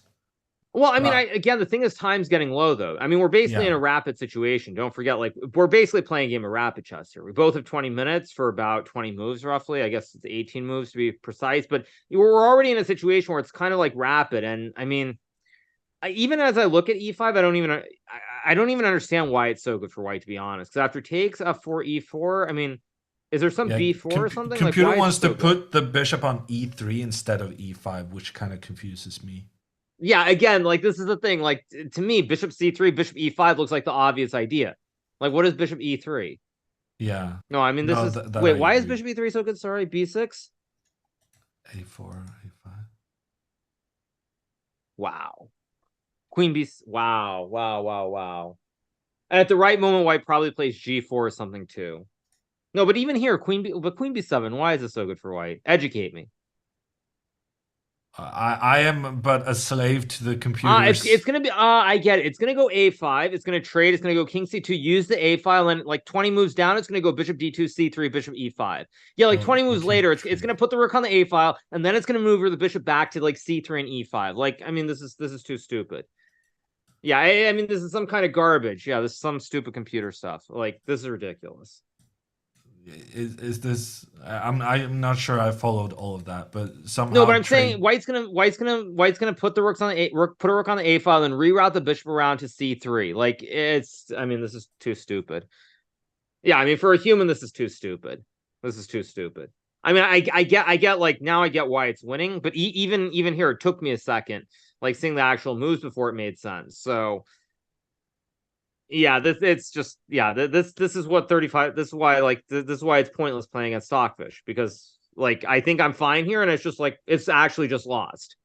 And that's what happens when, you know, you're like 2,800 and you're playing, and Stockfish is 3,500. We just don't understand chess. It's really that simple. So yeah, I think, actually, no, I mean, thinking about it, I don't think there's any chance this could have happened in the game.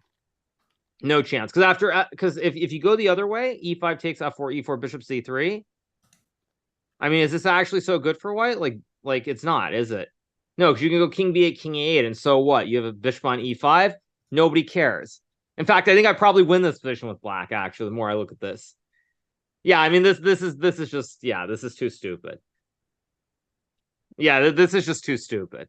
I mean, I don't know what to say. It's just, yeah, this is just. Yeah, I thought it was a cool idea, though. Like, It's a cool idea, though. yeah, no, I mean, yes, but I actually, the more I look at this, I think bishop c3, bishop e5, somebody could find, but I don't think anybody plays bishop e3, considering the time that I agree, there. that I agree with. Yeah. Yeah, bishop e3 and a4. That is just so ridiculous. Yeah, I mean, you can't fight with computers. It's just that simple. I mean, we just don't know anything ultimately. But the old saying used to be that, you know, my computer beat me at chess, but I beat it at kickboxing. But I feel like these days the computers are becoming pretty good at kickboxing as well. I've seen some of those videos. Yeah, I mean, I think in practice, there's no chance this would happen. I think like, even if you show Magnus's position after takes an f4 and you say white's much better, he would instantly say, yeah, bishop c3, bishop e5, and there's going to be some break. But to go bishop e3 and a4 is just, I mean, that's so deep. That's so insanely deep. Like, unless you've seen the idea in like a computer game, there's just no way. There's just no way. So speaking of Magnus. Yes. I guess maybe you want to discuss the rest of the game. I just thought. No, I mean, I think after takes. I mean, I flubbed it up a little bit because it should have been an instant draw, and I kind of let it get a little bit scary for a split second. I should have probably played rook e8 or something and just made the draw, or queen c2 right away. But I mean, I let it get a little bit iffy, but I don't think it was really all that dangerous. And the rest, I think, was very straightforward. So yeah, it's a reasonable result. Reasonable result. Is it a result you're satisfied with, seeing how the game went?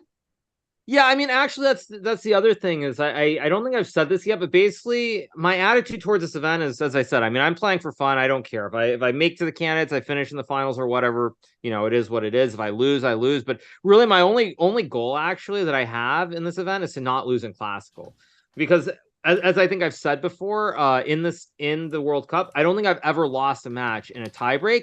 And I think every match that I've lost has always been the second game. Maybe not every single one, because there was one in 2005 where I think I lost the first game and then I lost the second one to Ganguly. But I think almost every match that I've lost that I can recall in the World Cup, normally it's draw with white in game one, lose in game two with black. And I don't think I've ever lost in tiebreaks. That's not to say that I can't lose in tiebreaks. Of course I can.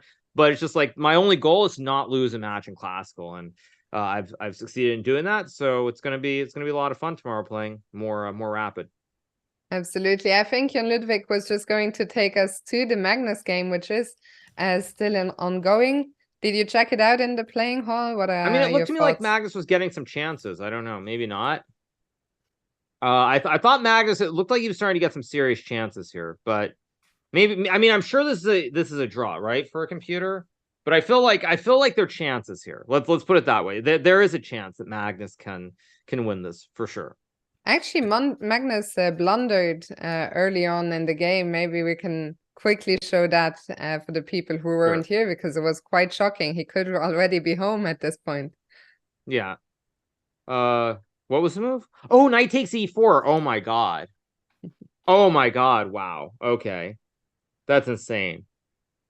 Yeah, that's insane, actually. Yeah. So, yeah, to answer, because I do see chat, by the way, because people are asking me. There are only 2 matches, I think, in the World Cup where I have ever there are only 2 matches where I did not. What was I going to say? I was going to say where I did not like draw the first game with black and lose with white. It was Ganguly and there was Adams. Those are the only 2 times, like 2003 and 2005. Every other match I think that I've lost has always been draw with black, draw with white, lose with black in game 2. I've never lost a tiebreaker in the World Cup, as far as I know. So it's kind of insane, actually, but that's what happens. An encouraging stat for sure. Speaking about stats, today was Prague's is Prague's 18th birthday. Do you have any history of playing on your birthday? And if so, do you know if it's a good day for you or a bad one?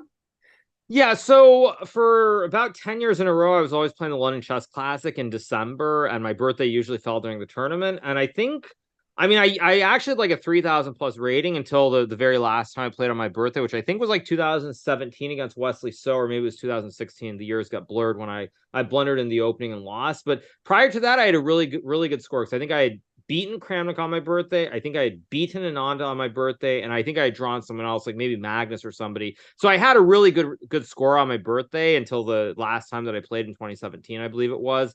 But overall, I've done well. So most people do not do well on their birthday. They tend to struggle, I've noticed, but for the most part, I've done pretty well. So yeah, that's my history, at least. Okay, well, tomorrow that won't be at play anymore. No more birthdays tomorrow. We're looking forward to the tiebreak. I don't know if there is anything else you had, Jon Ludwig, if there's any more games we wanted to take a quick look at. How did he not see knight takes e4? I mean, that's just insane, though. That's actually insane. Like, how did he not see knight takes e4? Do you think it has to do with playing against Magnus, that you kind of don't expect him to make a blunder, so you don't look for the blunders? I mean, obviously that's a part of it, but I'm surprised, because at this position, you feel like I don't know, if I was playing this position, I feel like I'm already getting squeezed a little bit here, because you're headed for an end game. But yeah, it's fairly shocking to me that Vincent didn't see that. But and had he played it, that would have been it, right? Yeah, he would not have. I mean, he might have only drawn the game, but he would. Yeah, there would be no chance of him losing. That's for sure. So it's kind of shocking. Well, we'll see. As Hikaru just said, there are still some chances for Magnus in the live position. Hikaru, I think, unless you want I think Magnus is going to win this position. I'm going to tell you guys, I think Magnus will probably win this. Although, actually, wait, will he? Wait, isn't there knight takes b3, or am I missing something? Am I missing something? Bishop d7, king a3, king a3, and you have some knight e1, maybe? Is that what it is? It's knight e1, right? Yes, that's what it is. That's the trick. Okay, that's the trick. Yeah, I mean, I think if Vincent can find that, he's fine, but the time situation is very unpleasant also for Vincent here. The position is very, very unpleasant. Or the time situation, sorry, not the position. Well, isn't the position also kind of... Because Magnus's plan is so easy. Yes, but the point I was going to make is that if knights come off the board, though, it's opposite color bishops, and then Vincent should really not have all that many moves to consider on a single given turn. I'm not saying it's still not tricky, but I just feel like if knights come off, it's like move the rook or bring the king. I mean, you don't have a whole lot of options here, right? Like, you either have to play rook b8, rook b4, or move the bishop.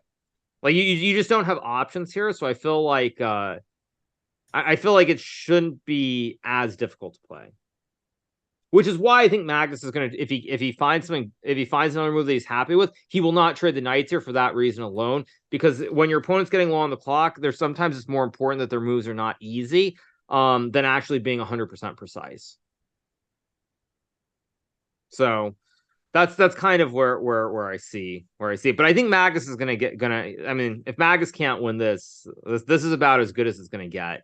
In a must-win situation in particular. So we'll see. Do you have any thoughts? We discussed a little bit on the show whether it would be good or bad for you if Magnus stayed in the tournament. Is that on your mind at all? Have you given that any thought? No, I mean, I assume that for me, it's probably good if Magnus stays in the tournament objectively, because he can just go and beat up all the other guys in the other half of the bracket, I assume. I mean, that's the point obviously, Ludwig was making. Yeah, well, I mean, because the thing is, if again, I don't know what the system is, to be fair, if Magnus makes it to say the semifinals, because it's supposed to be top 3 of the top 4 players make it to the candidates. But so I don't know what happens if Magnus or Jan make it that far. But Magnus, of course, is on the other half, so I can only play him in the final. So of course, like I want him to just bulldoze Fabiano, bulldoze Gukesh, and beat all those monsters for me. That would be much nicer, of course. So yeah, if anything, I think I'm probably rooting for Magnus. Okay, well, we'll keep an eye on this game. I think that Magnus is gonna do it, and I think that if this goes to tiebreak, final question. It's over. I mean, if it goes to tie breaks, it's over. Vincent will not recover. There's just no chance that Vincent will recover. Because of the miss with 94, you mean? Well, missed with 94, just like not able to draw after winning that huge game yesterday. I mean, just no chance. I mean, just no chance. Magnus will just blow him away tomorrow. Yeah, I would say it's similar to it's very similar to use a tennis analogy, where if you get ahead 2 sets to love, you win the first 2 sets in a best of 5, and then you lose the 3rd and the 4th set. It's very, very hard to change the momentum in the 5th set and win the match. It doesn't generally happen that much if your opponent comes all the way back. I think it's the exact same thing here in a match format in this tournament, where if you win the first game and then you lose that second game, especially if you had a chance in the second game to not lose, you're going to have nightmares about it for sure. Okay, well, we'll see what happens with this game. For now, we're gonna let you off to, I guess, film your recap and then rest up and prepare for tomorrow. Thanks again for your time, Hikaru, and best of luck for tomorrow. Thank you. See you guys. Bye. See ya. I am so proud of us, Fiona. you noticed in that analysis of the game, everything he said we had looked at. I know. I saw one comment in the chat actually of a guy saying, oh, Hikaru's analysis is putting their commentary to shame. And I was like, what are you on about? Like, we actually did really well today. Like, we talked about all those lines. Spot on in like 4 or 5 different stuff. I had to really hold it in, not to go like, yeah, we looked at that. Oh yeah, we looked at that. Yeah, we looked at that too. We're doing a good job, Hikaru. You should give us a raise.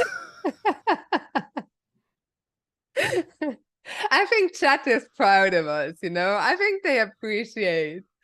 No, but I think it's nice to have those moments so that chat may actually realize, wow, these guys are onto something. They might actually know what they're talking about. Yeah, I think today was a good day. I think today was really good. Tomorrow is going to be a fun day. Tomorrow, for those of you who might not have seen any of the playoffs yet, we will kick off the day with 2 games of 25 plus 10. The last time and the only time this World Cup Hikaru played tie breaks was against another Indian player, Kartik Venkataraman. That one was quite the nail biter. I hope tomorrow things don't get quite as intense, but we'll see what happens. Jan Ludwig and I will be here. I don't actually know. I'm kind of wrapping up, but I don't actually know if we're wrapping up or we're watching the Magnus game. I think we're following Magnus, no? Yeah. Because speaking of tomorrow, we might get Magnus as well. Tomorrow might be an exciting day, not just because it's rapid and those games are a bit more, There's no 35-minute thinking breaks in the rapid games, to put it like that. But we might get Hikaru, we might get Magnus, and I thought it was really good that you took you talked to Hikaru about that. Is it good for you to have Magnus? I really thought he was just gonna say, I'm not thinking about that. But no, he was like, yeah, no, I thought about that, and I think I would like Magnus in the tournament, which we also said. Like, we're spot on the chessboard, but also in the psychology On of the tournament chessboard, strategy. off the chessboard, just calling it left, right, and center. I actually think Magnus is going to win. I Well, think I think so too. I just think the plan of I think the plan of pushing the pawn is it's too easy. I mean, even that line, that we saw with knight takes f3, and the engine immediately said, okay, white has quite a serious edge, and Vincent has under 10 minutes on the clock. The computer says rook b4 is the only move to make a draw. And that's the kind of I don't understand rook b4. I don't understand why it's so important. And that's why I feel like Vincent has to be on his top game in order to defend this, because the moves the computer are demanding of him are rather tricky. So I guess the point is that the rook needs to come in behind the pawn. So if the pawn continues, then the rook takes care of business. That's easy enough. That part is fair enough. But with the rook moving, that means now the a pawn is undefended and may be captured. And like, why is this? How is this not super dangerous? Mm. Can we go here? Okay, we cannot go there. Wow, but we can show why we cannot go there. That was actually very nice. So then the bishop comes back to defend. I mean, that black is winning here is insane. Well, the problem is this guy's promoting before this guy. Suddenly, with the bishop defending the pawn, the rook can come in and disrupt the king, and this pawn will advance to become a new queen. So we need to take out the pawn. And then in this kind of position, like, this looks super dangerous. Wait, rook d7? Oh, rook d7 is hitting the bishop. Then rook d4? What? And then we kick out the rook. And then... yeah, no, I mean, all of this, I mean, Magnus isn't going to find all of this, but I guess my point is, even though it's opposite colored bishops, there's enough trickery for Vincent to falter, given that he has less than 10 minutes left, for the entirety of the game. They don't get more time now, right? No. They have 30 seconds per move they make, but that's it. And there's a lot of tricky waters they need to navigate in order to make the draw. So I feel like Magnus probably gonna win this one. I feel so too. Maybe a quick look at the results. The back row game ended in a draw, so FIDE is through to the next round. We already told you a long time ago that Wesley So is out of the tournament and Sarana moves on. Fabiano Caruana is through to the next round. Also, my friend and Jan Ludwig's Swedish enemy, Nils Grandelius, is through to round 5 after holding Santos Latasa to a draw today. Arjun Erigaisi missed a win yesterday, but it looks like that's not going to matter because he once again finds himself in a winning rook ending. I don't know if you want to. Well, yeah, well, we saw what happened in a winning rook end game last time round. So let's maybe not take this one for granted. Maybe we can take a look without being jinxes at the next opponent of the winner Yeah, between Hikaru and Prag. that makes Yesterday, sense. Ferencváros beat Ponomarev, and Ponomarev is trying very hard, but it doesn't look like it's going to be enough.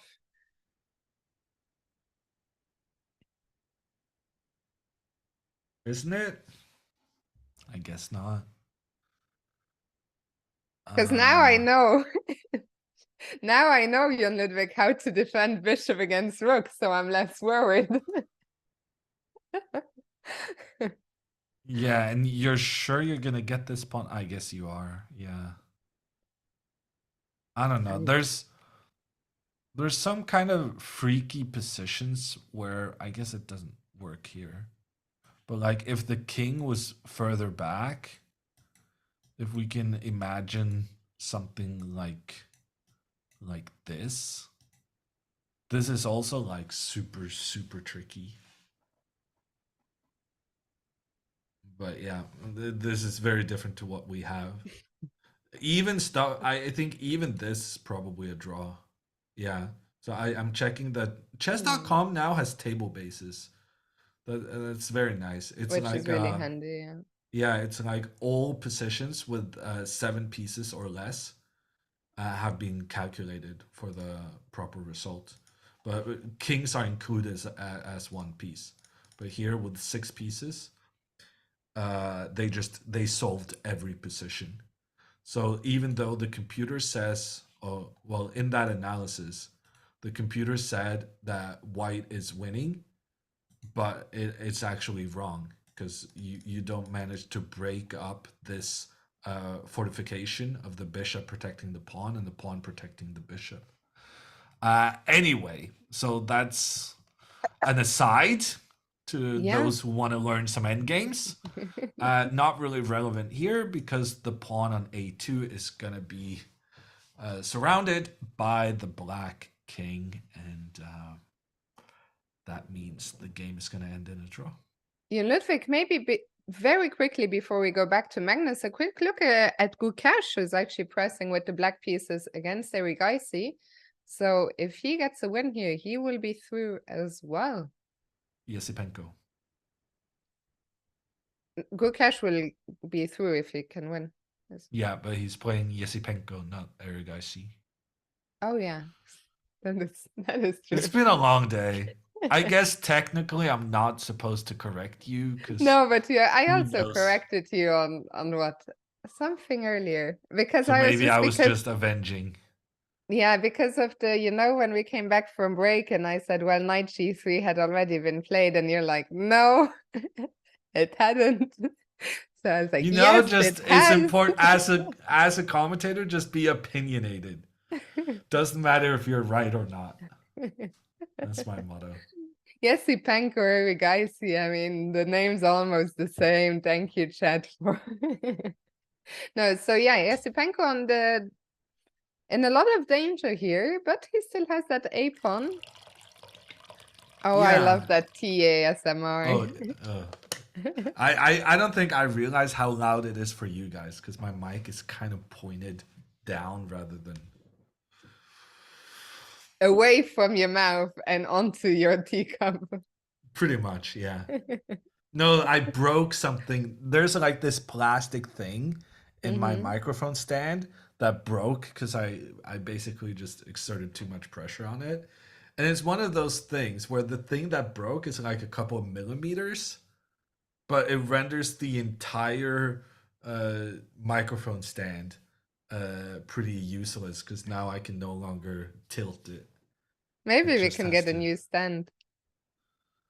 I mean, I could do that, but it feels bad when there's like one little plastic piece that needs to be replaced, and then I gotta buy an entire new... I know. I actually, I joke, but I also, of not this stand that I use now, but of the portable mic, I also had a small piece break off, and I've also just not done anything about it. I've just stopped using it because I'm like, no, I don't want to buy a new one.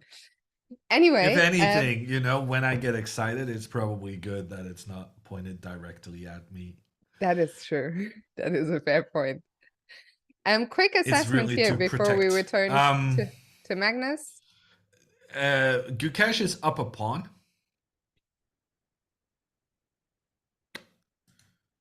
I love Yeah. this typo in the chat. Let's start a God fund me.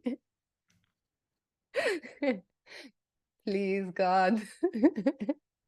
I need a new stand. Okay, back to Magnus. I'm losing the plot. Once Hikaru finishes, we just let loose, don't we? Just we don't really care anymore. We did our job. Now we're just hanging out. Okay. Yeah, I don't know. I don't think it's clear it's going to be a win for black. This pawn is 2 steps away from becoming a queen. There's also pressure against these kingside pawns with the rook. So, and also if the king tries to approach the bishop, then we do have this counter, which is very important, but also sufficient in saving the day and securing a draw. So Gukesh, of course, going to try to go for the win, but it's difficult. Oh yeah, look at this. So already here, computer was saying king d4 is by far the best move. And then he didn't do it. And now, once again, computer saying king d4 by far the best move. So he kind of had the opportunity to play this idea the move prior. And maybe that's like, it tells us that maybe he doesn't understand the significance of moving the king so that the king still protects the knight while also getting ready for the pawn to advance. Anyway, it's going to be an interesting game. But I must admit, my attention is more on Mr. Carlsen. And we got a couple of moves here.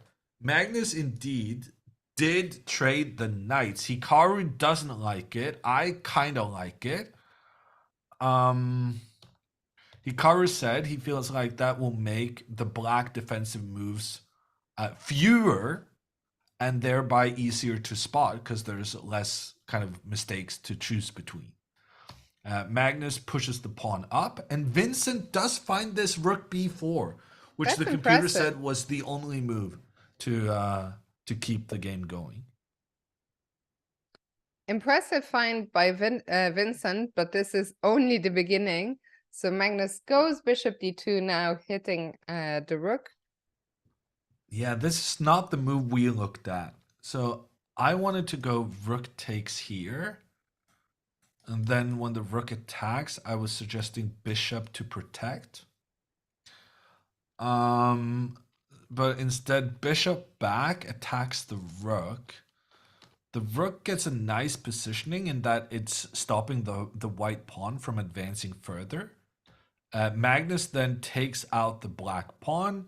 Vincent check on the king, and the king moves out of the way. Magnus is not up a pawn. Man, he's not going to be allowed to move this pawn forward. But it's not easy finding a move for black here. Can we just bring the king or? Let's just see what happens if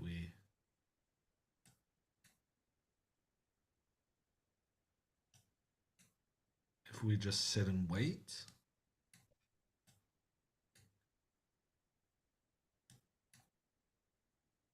Huh. So apparently Magnus is doing a bit of a tour with the king. And apparently that's enough to win the game.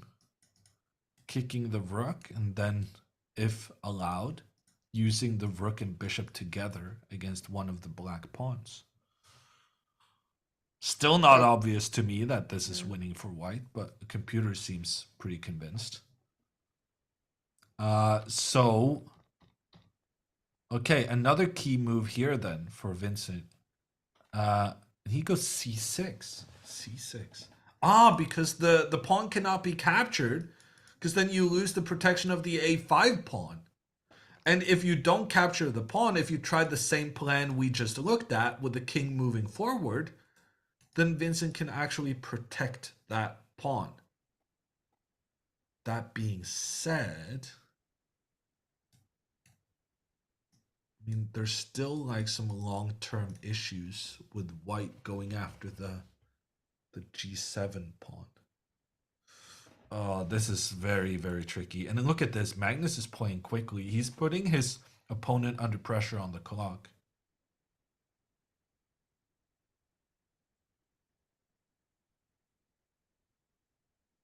Okay, but Vincent plays quickly Vincent as does well. play quickly, to be fair to him. I That think he move was pretty understands. obvious though, because he needed to protect Yeah. this But guy. I mean, even the last few moves, this whole sequence, rook b4, rook a4, bishop d1, c6, he played all of them. Yeah, he only quickly. spent like 4 minutes plus his increment. I'm not sure about this still though. Like bishop c3. That pressure is going to be uncomfortable. I mean, I even wonder if, you know, even objectively speaking, is it even a draw? You think it might not be? I don't know. Wow, look at this. Bishop d5. Wow, this is very interesting. This is, yeah, no, wow. Okay, so bishop d5, computer wants a6, but this is a draw. Takes, takes, takes. Magnus has the extra bishop, but Vincent will be able to trade off Magnus's final pawn. And a rook and bishop versus rook is supposed to be a draw. Although here it might be even more difficult than normal because black has an extra pawn, which actually is not good for black. Because that means you don't have a stalemate defense in many situations. Generally, with the rook and bishop versus rook, people very often lose it, even though it's supposed to be a draw. Let's look at the table bases. Okay, table bases say it's a draw, of course. But yeah, no, there's... Oh, and Magnus does go bishop c3. Okay, do you think we'll see bishop d5? Yeah. I don't think Vincent is comfortable necessarily in the opposite colored bishops. He feels like there could be some opportunity for like just white out maneuvering. So I think he'll believe in his ability to hold the rook and bishop versus rook. Okay. Maybe it just didn't see it, but the computer is Wow. not a fan of this move, bishop g2. No, but the irony is the thing that's being recommended now, rook f5, then it says bishop d5. But then that's the same position we could have had in the other variation. And computer says, wow, so if he had gone rook d5, that probably would have been a mistake because it's the same thing as can happen right now. If bishop d5, instead of winning the bishop, Magnus should give up his rook on the bishop. And computer says this is winning for white. Well, it's kind of changing its mind continuously. Yeah, but the it more looks, I it's mean, the king thinking- is so far away, the 2 pawns. Yeah, but the 2 pawns are not connected. They're not protecting each other.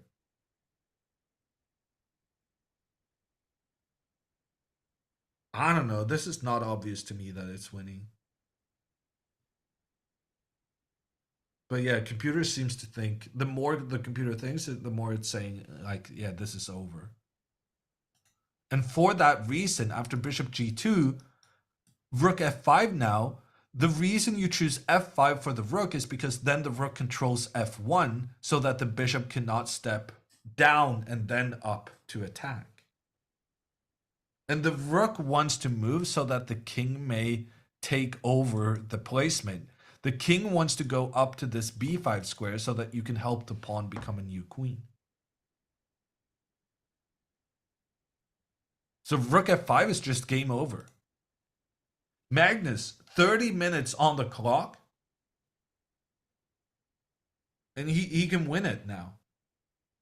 Because wow, what rook f8 also f5 also does, it prevents the black king from getting out. It's like it's the perfect move.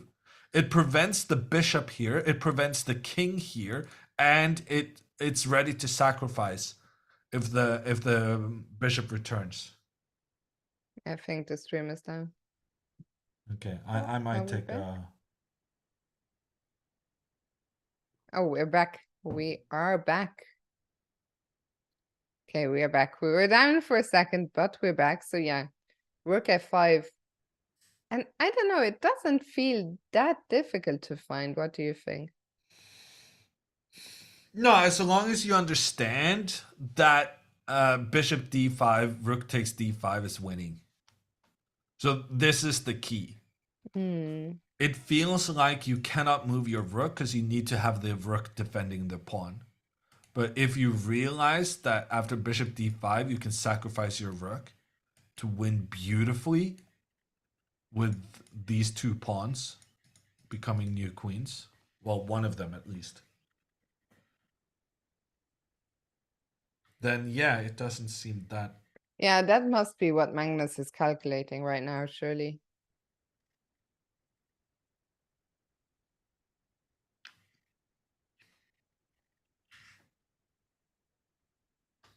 I think Magnus is gonna use up probably a bunch of his time here. Because until now he's been playing fast, I think mostly to put that pressure on Kamer, but He did spin.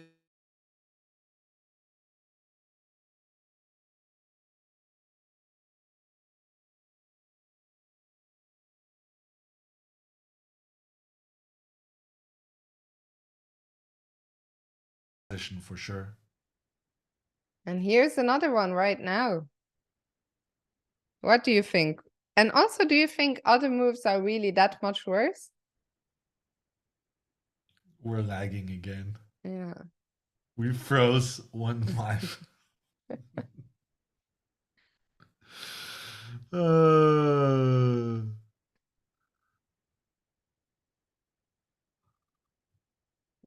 Maybe Jaren, are you there? Yeah, but people could hear him if he could. We're still live. Are we still live? Yeah, we are live, I think. Okay. Hello, Jaren. Welcome to the stream. Oh, I thought they could hear it. Then The they're like, who the producers hell is... never want to be visible on air. I don't know. It's very sus.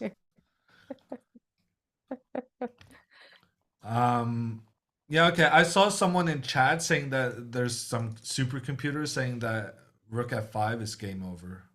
Well, surely this must be on Sassy, no? Yeah. So, yeah. Let's see. Big moment for Magnus here. Is he going to find the move? Yeah, Sassy is giving +5 after rook f5. But it's also the only good move. Which is I don't even kind of know. important. Yeah, it's the only, actually. All other moves are a draw. But actually, it's very obvious. Because if the king moves up, then the bishop can attack this guy. Yeah, no, it's completely obvious. Magnus played it. Wow. GG, yo. Magnus taking it to the playoffs with a rook sacrifice. So, people, what could have happened here?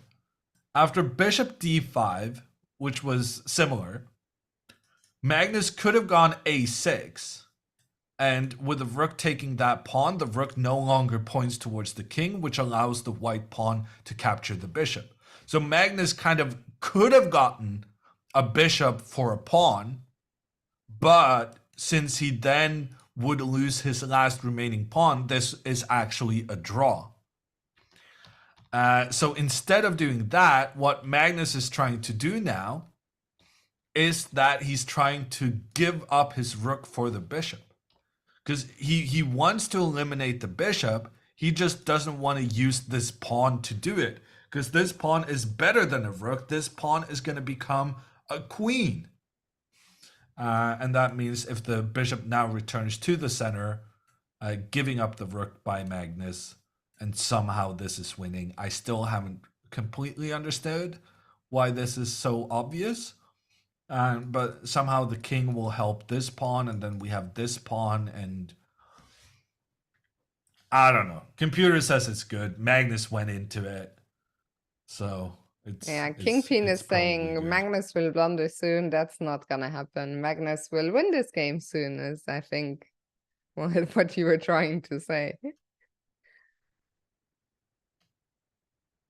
Wow, what a comeback by Magnus. And that, I mean, if Vincent didn't already see knight takes e4, that is going to hurt.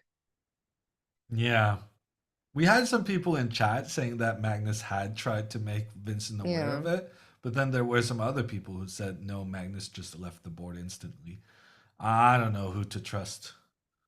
Either Chat way, he probably will not. find out very soon, and it's going to be very difficult to come back tomorrow without that being at the back of his mind. Yeah, Hikaru just leaving Kamer no chance tomorrow after putting up a good fight, but ultimately losing today. Hikaru's talked about the trend in the match and how striking back momentum is in Magnus's court right now. And not to mention, Magnus is pretty good at these rapid tie breaks. He has. And you know what's interesting? The winner of this match between Vincent and Carlsen will play the winner of Ivanchuk Sanal. So we might get, I mean, I would love to see a Magnus versus Ivanchuk. I think that would be really nice. A throwback to the great days of early 2010s. Exactly. Yeah, Vincent now down under 2 minutes. And well, he has to go bishop d5. He doesn't have a choice. So he has to go here, and then Magnus will sacrifice the rook, and somehow that's winning for white.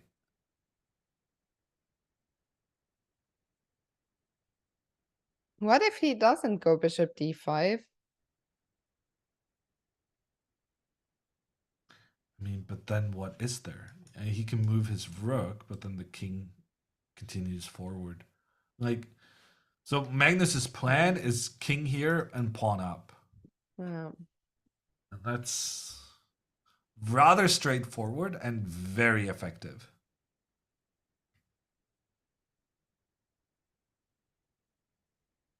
Yeah, I feel this is going to be it very soon. 45 seconds for poor Vincent.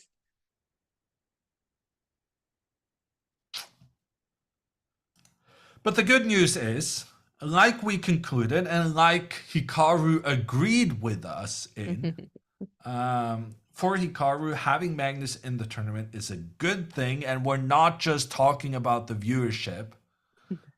It's also about Magnus trying to take out some of Hikaru's fiercest competitors on Magnus's side of the bracket. And there is a consensus that if Magnus manages to go into the top 3 and qualify for the candidates tournament, the qualifier to the World Championship, then he will decline that spot, because frankly the qualifier to the World Championship is harder than the World Championship itself. Like Magnus, whenever he plays the World Championship, he's like a 70-80% favorite. But in the World Championship qualifier with 8 competitors, I don't think he would have more than like a 40-50% chance. By the way, yeah, that's interesting. So I was drifting because I saw that rook f4 in the current position is once again the only winning move. Is that obvious to you? Yeah. So why? You wanna, because if you go rook e5 and try and control this square, then you allow bishop f1 to attack this pawn. So you need to go rook. You can't prevent the bishop from attacking the c4 pawn, but you can find a good way to respond to it. So now rook f4 played by Magnus. Now after bishop e6 trying to attack this pawn, we still managed to get king to c5 because we now positioned our rook to be able to defend that pawn. And we continue our plan of using the king to help the pawn forward. Yeah, it looks like this is going to be over quite quickly now, actually, no?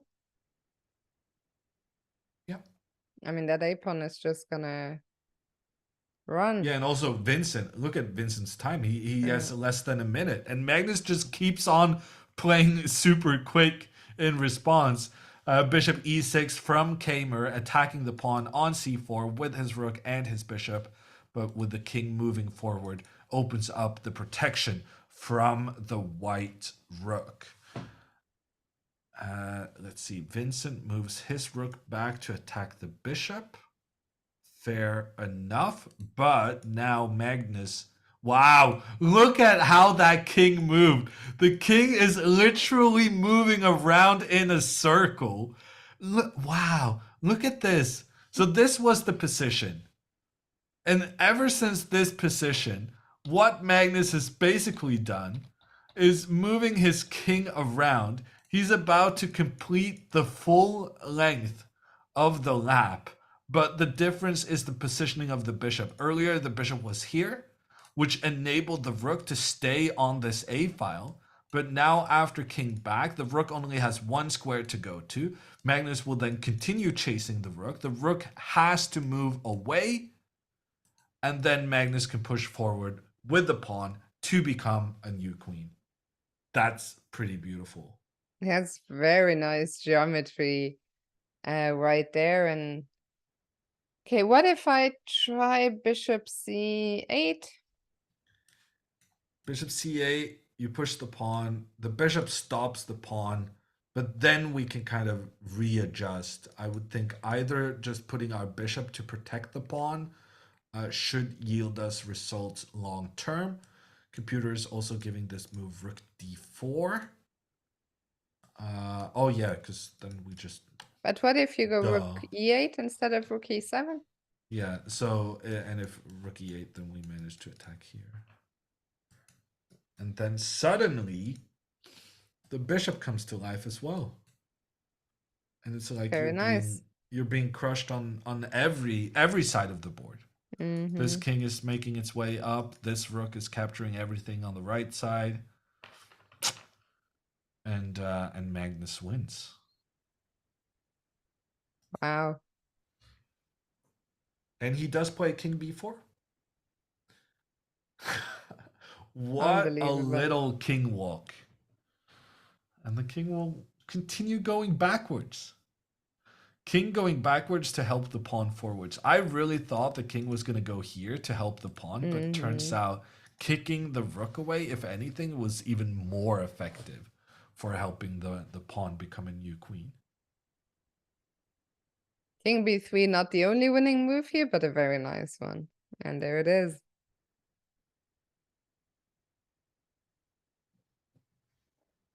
Yeah, this is gonna be a tough pill for Vincent Keimer to swallow. Hikaru gives him no chance in tomorrow's playoff. We'll see what happens. Tomorrow's gonna be an exciting day. A lot of big names battling for their lives in this World Cup. And there's what after tomorrow? Oh God, it's still there's still 2 more matches before the next rest day. I mean, no rest for the wicked, huh? These guys just had a rest day. They're not getting another one anytime I mean, if soon. they want to rest day, they just have to win in classical, right? Right. As easy as that. So tomorrow, Nepomniachtchi against Sarin. Duda against Magsudulu. And Burgess has beaten Ponomario. Back-to-back upsets from the Hungarian, which means if Hikaru defeats Praggnanandhaa tomorrow, his opponent in the next round will be lower rated than both Praggnanandhaa, of course, but he will actually also be lower rated than Gledura, another Hungarian player. Hikaru already eliminated from this tournament. So that whole thing about right now Praggnanandhaa being the most difficult opponent for Hikaru in the next kind of in his section of the tournament, it definitely holds true. And if Hikaru manages to win tomorrow, that would be Huge. yeah, no, that would be amazing. Yeah, because I mean, absolutely no disrespect to Berkish, who's had a fantastic tournament, who I think is incredibly underrated at 26-15. But if somebody told Hikaru or one of the top guys that they'd be playing Berkish in round 5, I think they would happily sign on to that. Okay, here we have it. The rook stepping back into defense for Vincent Keimer. And now the question becomes, how do you win this most convincingly, Mr. Carlsen? Rook e4. Okay, the rook sacrificing itself, trying to lure the black rook out of its position so that the pawn may come in and become a new queen. Oh, and this is clever from Magnus, because then Vincent needs to avoid that trade. But after you avoid the trade, you allow the rook access to the promised land, to the 7th rank, where it both defends its own pawn, but also puts pressure on black's pawn. And I would expect Keimer to resign here, move 60, less than 30 seconds on the clock, realizing that the rook is invading. Vincent Keimer, huge yesterday when he beat Magnus Carlsen. He had a chance during this game to win not just one, but 2 pawns with a tactic. He missed that brilliant opportunity, and he got squeezed in an endgame, as is Carlsen's way. He doesn't resign just yet, but rook e7 will happen here. G7, rook e7 will happen. G7 will drop, and eventually the a7 pawn will receive some additional support and become a new queen. Potentially the king making its way up. Magnus hasn't played yet, but there isn't anything more convincing than rook e7, is there? Definitely not. There I'm it not is, sure rook why he e7 was on the board. thinking about it.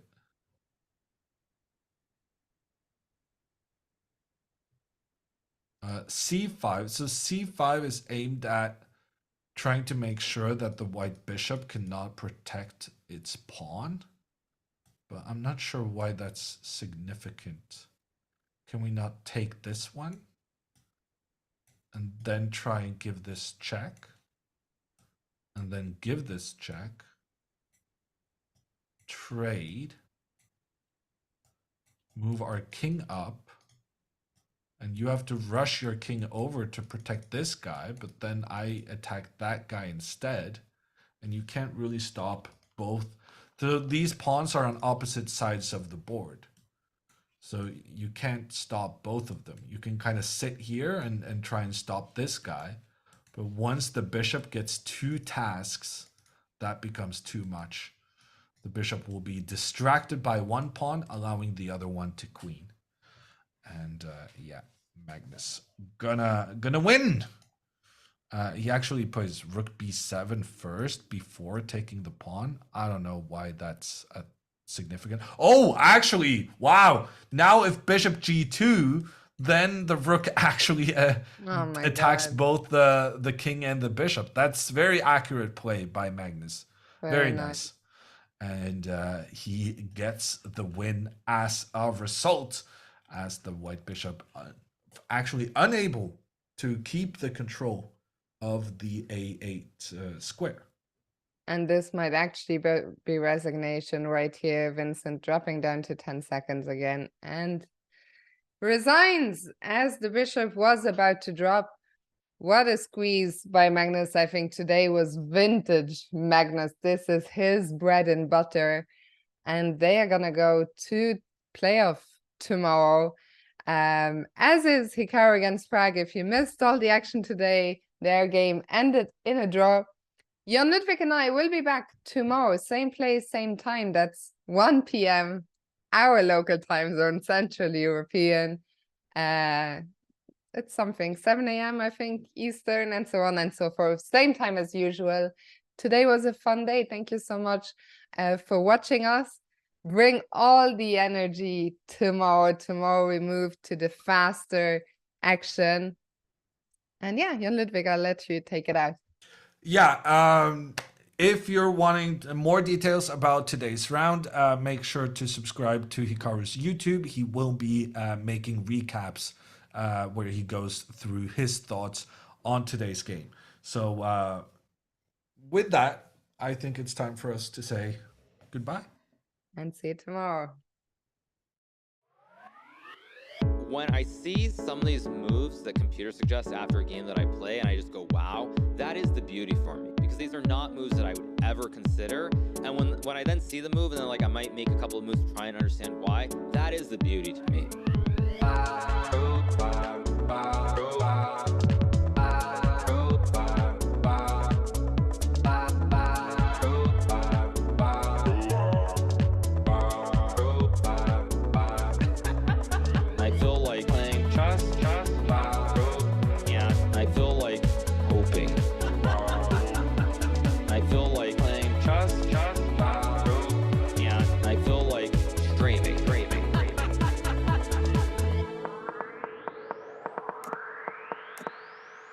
I'm just trying to play as well as I can, and I don't really worry. Like, if I lose a game, it's not the end-all be-all. I'm not naturally talented, but if I don't get something, I try to figure out, why don't I get it? What am I doing wrong? Over and over and over again.